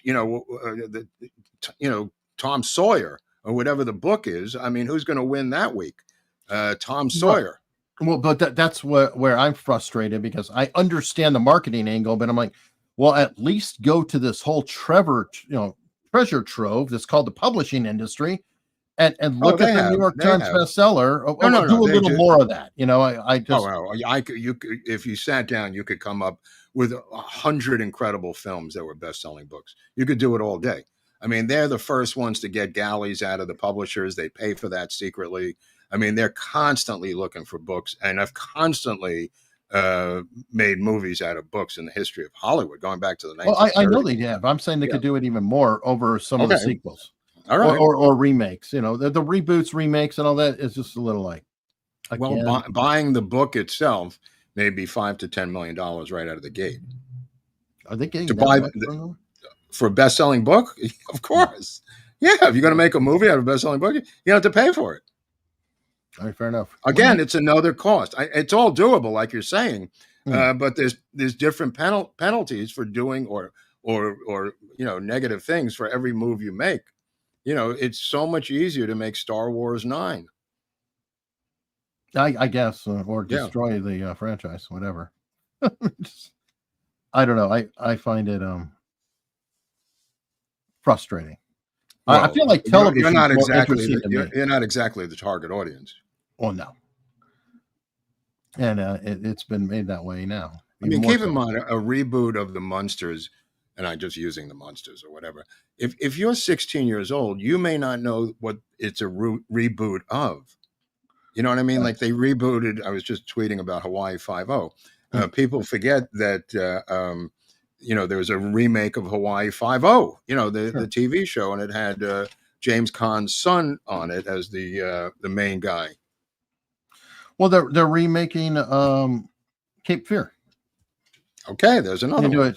That was a book that was made into a movie that was remade into another movie that is now being remade into a series. Right, but look how easily you just sold me the project. You just said remaking Cape Fear. End of story. If I said they're making a movie called Dog Comes from Mars, you go, what's it about? You're spending the next 20 minutes telling me Dog Comes from Mars. You just told me, you answered your own question. Remake of Cape Fear. Oh, got it. Thank you. That's your elevator pitch. That's it. That's why you answer your own question. That's why they do it. It's a remake of Cape Fear. But you just go, no, but I'm saying you just picked Cape Fear. You just said Cape Fear.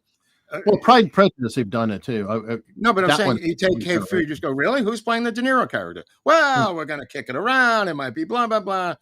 That becomes the whole reason they do it, is what I'm saying, because of the easiness of marketing it. It's one sentence. Side of the bus. Cape Fear. It's back. Whatever you want to pull out there. Dog Boy from Mars. You go, what the fuck is Dog Boy from Mars? Well, there's a dog. He's a boy. He comes from Mars.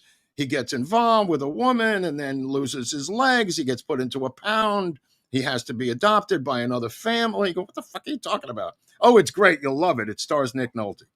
It's complicated. I guess there's weird exceptions to that, like Snakes on a Plane or Sharknado. Well, that's in the title, motherfucking Snakes on a Plane. That sells itself. Yeah, that's what makes its own sauce. What's it about? It's about snakes on a plane. Yeah, that's it. Sharknado. It's about sharks and it's a tornado. But that's marketing. That's marketing genius of coming up with the title. Normally, the titles are so unforgettable that you don't even know the movie 20 years later. There's movies you don't remember because the title's so bad. Most of the film success or failure is in the marketing department. Yeah, that's why marketing is about as big as the film budget, right? Right, and it's also like 2 or 3 times the budget of the film, because if you have gold and it's tested as gold, you go fucking berserk to sell it because it tested through the roof. Now you've got crack cocaine. So you got to tell everyone you got free crack cocaine. And that's why they spend 2 to 3 times the budget of the film to let everybody know, hey, we got crack cocaine. I mean, you could really, even if you don't know anything about a movie, you could see by the level of press and level of advertising that's going on that there's got to be something there until recently. And recently they've been spending money for loser films and nobody can understand why. And I think it may be something the Federal Trade Commission could take up, because it's really like corporate malfeasance. You take a film, you go out to the valley, you test the film, it tests at a 5 as opposed to 95, right? Test at a 5, 7, 19. People are writing this blows. Now they go back to the office and they go, let's spend 3 times the amount of money. I think we could sell this. Well, right there is your corporate malfeasance. Somebody or some group of people that doesn't want to be embarrassed, like this Batgirl film that Warner Brothers pulled because it tested so badly, they had the courage to not lose money. I was going to say they actually did the right thing. Right, but I'm saying I don't know if that's considered courage by saying we're not going to lose $1 trillion, but they at least had the courage of their convictions to pull it. Well, some of them are getting smarter about that because, like Kevin Costner's, didn't his movie do very poorly, and so they just dump it to the streamers. Like, isn't that a new route? Like, rather than go ahead and put the marketing to get anything out of it, they stick it on the stream. Yeah, that's why for the most part streamers suck, because there's subscription models that are now destroying Hollywood. The destruction of Hollywood. David Mamet, a fantastic interview this week. I've been listening to it. Matt with that guy from Louisiana, right? Well, I don't know who that guy is. He's maybe he's I'm a listening to a former different- actor. He's like a former actor who does interviews. I've never seen the guy before. I haven't either, but he's had Mel Gibson on. Yeah, I no. think. This guy has had a lot of people on, but Mamet explains the business to this guy pretty well, what's gone wrong. And Mamet says it's the subscription model. That means once you have a subscription, you could dump all the garbage on the earth and have one good thing in the subscription. And that's the model they've now chosen to use. So you're going to get every piece of garbage that you could possibly ever get in your subscription for the one movie that you want to watch. That model is them at the end of their business model. It's the last refuge for them to make money. But it's dying itself because it's splintered. There was a time when you had Netflix, Amazon Prime, Hulu. Yeah. Now you've got Netflix, Amazon Prime, Hulu, MGM, Paramount Plus, Tubi. No, it goes on and on and on. And all these things, it's like you've got one thing that you want to watch on that one service, and nobody can afford paying That's for what it. Mamet said. Yeah. No, I know, but here's they're the sitting crazy, on product they can't get rid of. But here's the crazy thing. The music industry actually figured it out. Because That's why they're out of business. Well, they're struggling along. They're doing better than some of they're officially dead. They're officially dead. What Mamet is saying is the film business is like radio. It ended with TV, and this is after when TV came in, in the 1940s, 1950s. The film business is now like the record business. Capitol Records has no record companies in there. There's no late albums being made. That's all gone. That's all gone. The film business, he says, is just hanging on with this little subscription model. And he just made a film with Shia LaBeouf and what's his name? Chris Bauer, a friend of mine. Mm-hmm. And which they filmed themselves and they're putting up on a website for the film, which is a model we've seen conservatives using recently. So Mamet, who is a conservative, and comedians, Louis C.K. did that with his own stuff. Yeah. So apparently that's the new model, to just put it up on a website, and it's going to be in the theaters, but usually just to qualify for awards. So you full wall it is what it's called. You rent the theater, you put it in for a week. That qualifies you for a slew of different awards if that does come up. But they have a website model like other conservatives have been doing lately, including the Daily Wire, with that Run, Shoot, Kill had Thomas Jane in it. And where is a sniper? I forget the name of the movie. It was Am I racist? Right. But that was a doc model.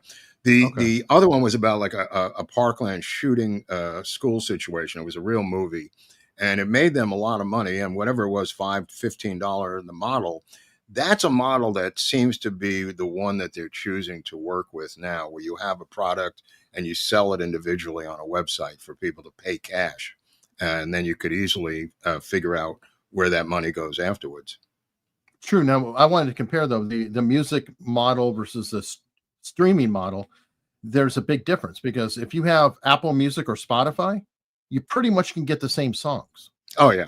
Versus all the streamers, and that's the problem, is that they're so splintered all over the place that people are exhausted, and a lot of people are just giving up and watching YouTube half the time. The documentaries that you see on Netflix, all those when they buy them from you, how much you think Netflix's big giant company pays you for your documentary?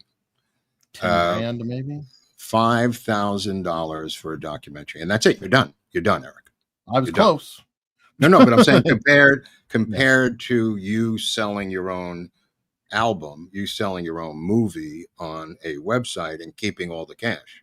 No, I agree with that. I hate to say it, even some people are putting documentaries on YouTube, and if they get enough views, they're getting $10,000, but they maintain the rights. Because I'm saying is the industry's gone. It's dead. Yeah. We're just seeing the remnants of people shuffling now, trying to come up with something because even with Netflix just has negative pickups where they'll buy a film from Brazil. It's already done. So they'll buy that film, some award-winning film from Brazil or France or whatever, for $1 million, and that's a big outlay, or $500,000 for Netflix, and then try to promote it into some sort of Academy Award stuff. But for the bulk of the streamer, when you have a subscription model, the bulk of the streamer, you got to fill it in with whatever crap you could find, good or bad. You need product. So that makes the price so fucking low that some filmmakers are getting $500 for their documentaries.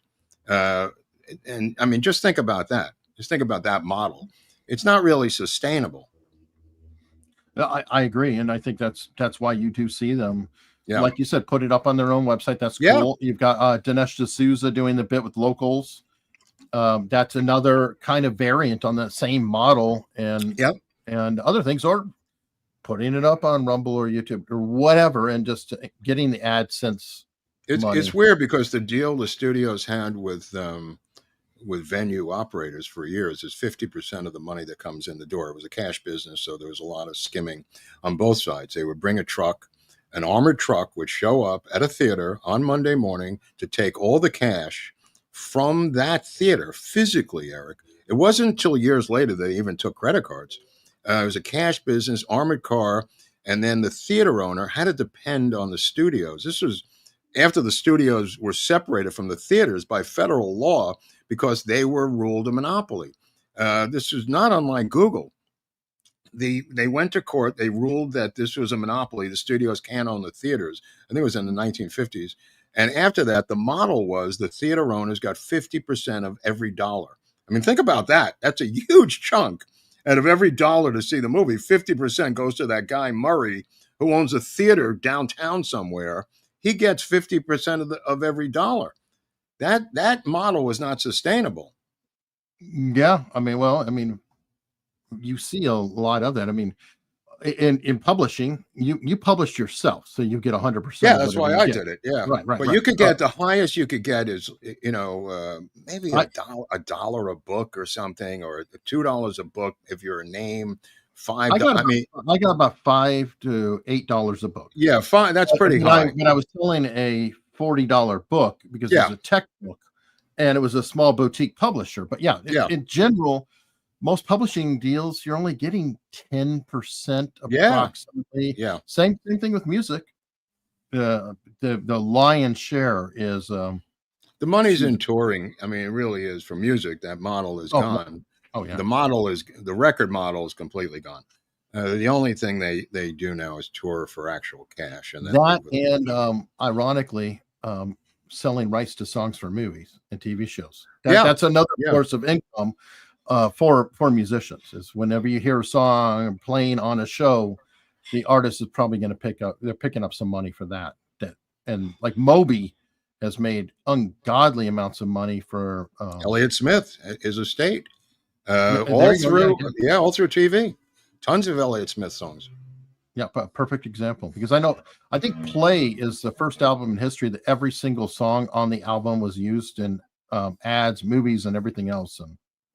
And well, there's a reason that Jenny Chiba went to court to claim that she owned the publishing of Elliott Smith and lost the case, and probably, allegedly did away with him to get the publishing rights. It's what a number of people believe. But she lost in court, and then she claimed she was his manager. She lost that in court. All of these things came out quickly after his death. I'm sure she didn't just think of them the day after he died. No. Especially when she's involved with other artists who know the business and know the business. Yeah. I mean, Weezer is not a lightweight band. They're not as popular now, but they had their day. Rivers Cuomo, yeah. There was also a drummer who she was involved with, people who was a drummer for the Elliott Smith group, who may have been involved in some of the shenanigans. Okay. But we have an episode you can look at. I think there might be something on Elliott. Is two of them? Yeah, a couple of episodes. Okay. All right. Wow. By the way, people in Rumble are going off talking about tell Tom McDonald that the record model is gone. Tom McDonald is proof that it's gone. That's right. He's gone completely independent. That's exactly what I'm saying. just like David Mamet is doing by selling Yeah. his own thing. That's exactly what Tom McDonald is doing, and Right. he They're owns doing it everything. because the industries are gone, not because they're there and strong. They're done. They're done. Yeah, 5 times August, same thing. Yeah. That a lot of artists are just doing it themselves, cut out the middleman.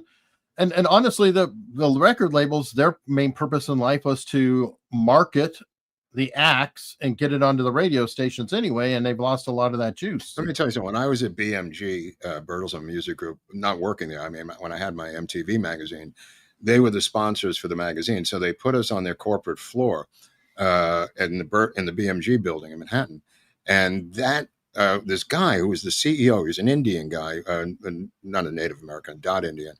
And he took me to different floors, and it was the old RCA building. They bought RCA, and Bertelsmann Music Group had publishing, they had music, they had a bunch of different things. But he said, you see this whole floor, and it was all executives. He said, this is all from Elvis royalties. Then he took me to another floor, and he said, you see these people working here? This is all from royalties from Whitney Houston. There were hundreds and thousands of executives who had jobs, homes, vacations, medical plans, all from royalties of like 5 artists that RCA made money off of. And that was not a sustainable model. And eventually it collapsed. Yeah, no kidding. All right, more super chats. Nick Giusti, best joke of all time. A very young Andrew Dice Clay on a movie called Night Patrol. You want jokes? I got jokes. Why did the monkey fall out of the tree? Because he was effing dead. Okay. Andrew Silverstein, my neighbor in Sheepshead Bay. Way to go, Dice. I'm sure that there are some people out there who like to say the whole, you know, that Jack Ruby's real name was Rubenstein. Would probably be like, oh, it's so funny. It's like Silverstein. Well, that's his real name. I don't know. I know, but it's just... Lenny Bruce was Lenny Schneider. You can go down the line.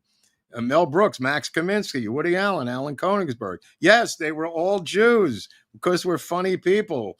Oh, boy. Heather, whatever. Member for 12 months. Smiley That face. seems longer. I think she's been around longer. Yeah, but the membership may have lapsed or whatever. But yeah, she's been supporting a long time. Yeah. Nick Giusti, JFK on Tuesday. Just take all my money, would you? Can't wait. That's funny. Yeah, I mean, Vince has the leading expert on the Secret Service. I wanted to talk to him about not so much about the JFK files, but really indirectly about the disappearance, destruction of the Secret Service files. And they didn't do that because they were cleaning house. They did that because they were hiding the fucking files and destroyed them. So we'll talk to Vince about the destruction of the Secret Service files on Tuesday because of the JFK files. There was really nothing in there about the Secret Service because they admitted, and Vince knows this better than me, that they destroyed them all. All right.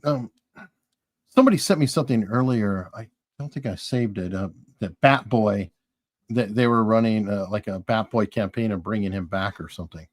Okay, well, it would have to be online because I don't know if there's print. It is on it was on Facebook or something. Well, I mean, I don't know where did he go? They did Bat Boy the musical. They bought the rights to that and staged that in New York. I mean, that ran for a while, the musical.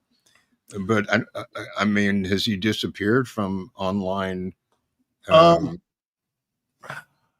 have to find. The last time I looked, there was an online Weekly World News. Yeah, they have a Facebook page. They have a Facebook. They used to be just a Weekly World News online version. I don't know if that still exists because that costs money too, to hire writers and do that. I never did that. I worked at the paper itself in Delray Beach, Florida, which was crazy enough. Dealing with Bat Boy on a weekly basis. I just never took the whole thing that seriously. I couldn't believe I was even working there, for Christ's sakes. I was hired by a guy named David Pecker, and I just couldn't get over the name Pecker. And later he became famous. He was friends with Trump, obviously. And he left the state, got into a fight with Jeb Bush over the Quonset hut of his film editor being inundated with the powder that killed anthrax.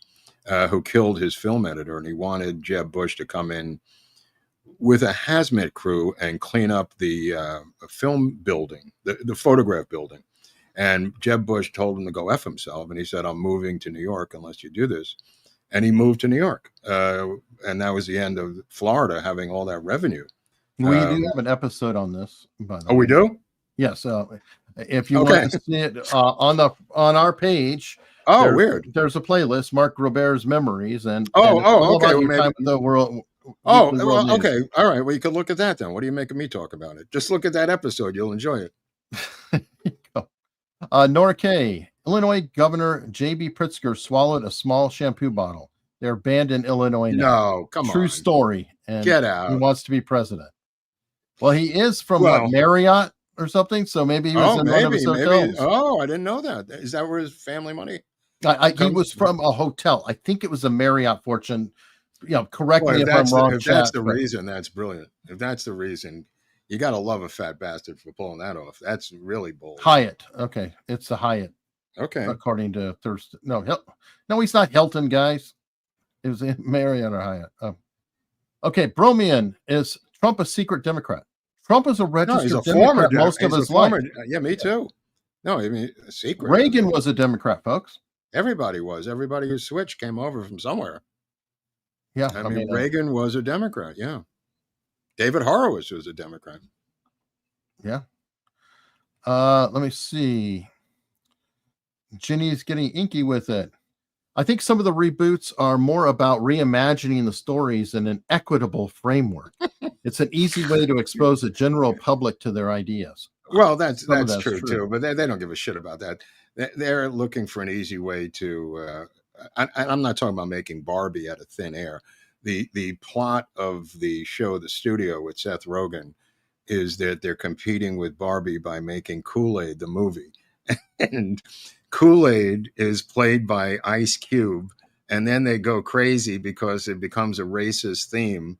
And they go to see Ice Cube. There's all kinds of celebrities playing themselves in the show, which is a lot of fun. And Ice Cube says, don't you think, motherfucker, that I know it's racist about Kool-Aid? Yeah, black people love Kool-Aid. I'm still doing the movie. I want the money. I want to get paid. And he goes, all right, bro. Just wanted to make sure we're okay with this Kool-Aid thing.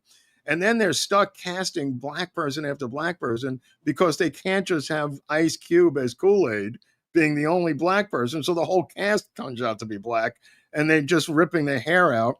And then they made a trailer, and they were going to Comic-Con with the trailer for Kool-Aid, the movie. But it's also, based on Barbie and taking bizarre intellectual property and making money out of it.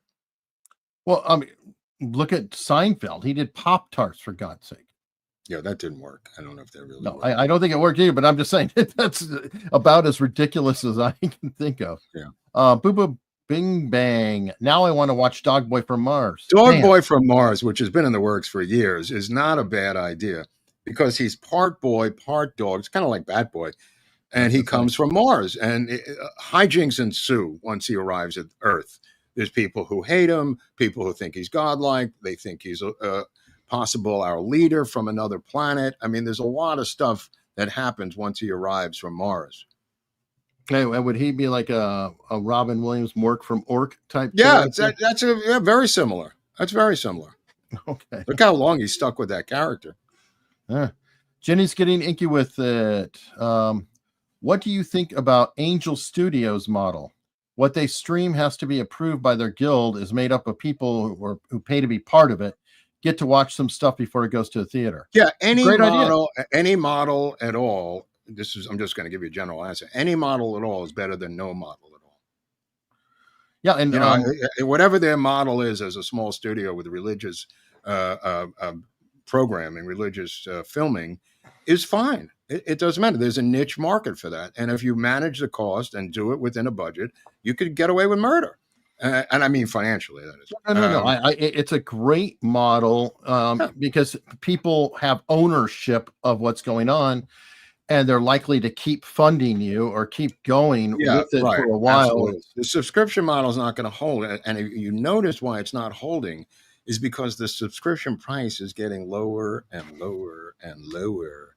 And people do not want 90 bad movies for the one movie. They're not going to keep paying. It's a temporary model before the entire bottom falls out, I predict. All right. I lost you for a second. Hopefully. You lost me. I've been here the whole time. You were good. Okay. Well, that's No, you were good to know. fine. You know, the fact is, Hunley is 6,000 miles away. The fact that we can do this is bizarre to me. It's a miracle. Yeah. It really is insane. He's in Hampton, Virginia. I'm in Honolulu. And yet we might as well be in the same hotel room like we were in Dallas. And Manny, it's by the literally video that we're doing. I mean, I remember when I was in Cuba, I lost a relationship because I couldn't afford to make the phone calls, which were, I mean, they were literally $1 a minute back then. Yeah. Or no, it was even more than that. It was like $5 a minute on the phone. Could hardly afford anything. Now it's like, oh, you can have FaceTime. There's so much. I mean, I'm in a boutique hotel, but this internet here is super fast. It's just, you know, I guess it comes with the price of the place. But some places Eric and I have been in where it's been really hard and drags, and we can't. I mean, this has been super smooth. I wonder what they're doing for internet in Hawaii, though. If they're doing satellite somehow out of there, I think so. I think so. I saw Spectrum across the street this morning, so I did see Spectrum cable. I did see Spectrum here, so maybe it is Spectrum. I don't know.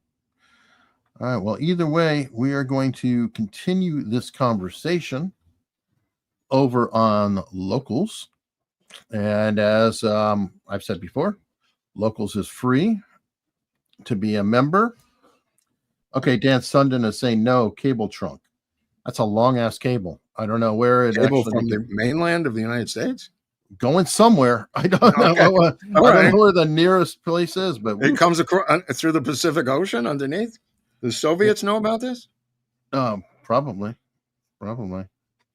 Anyway, yeah, I don't know. That's pretty impressive. Anyway, it is free to be a member on Locals, and we have a good time there. I've got a clip that I want to share that may give another angle to the Comey situation. There's stuff on Locals that we can't show on YouTube, by the way. And it wouldn't kill you to join the goddamn thing. I know Eric says it's free and everything else, but we are running a business here. And I think it's $5 a month, which you could definitely find somewhere on your couch and become a member of this thing. There's a lot of secret documents you can read. There's a lot of PDFs of out of print JFK books, LBJ scripts that we're working on, Oswald stuff you can get. So it wouldn't kill you to come over for $5. I just want to let you know that. It would really help. Well, it's a yearly $70 a year. $70 a year. It sounds like a lot. $70 for a whole year.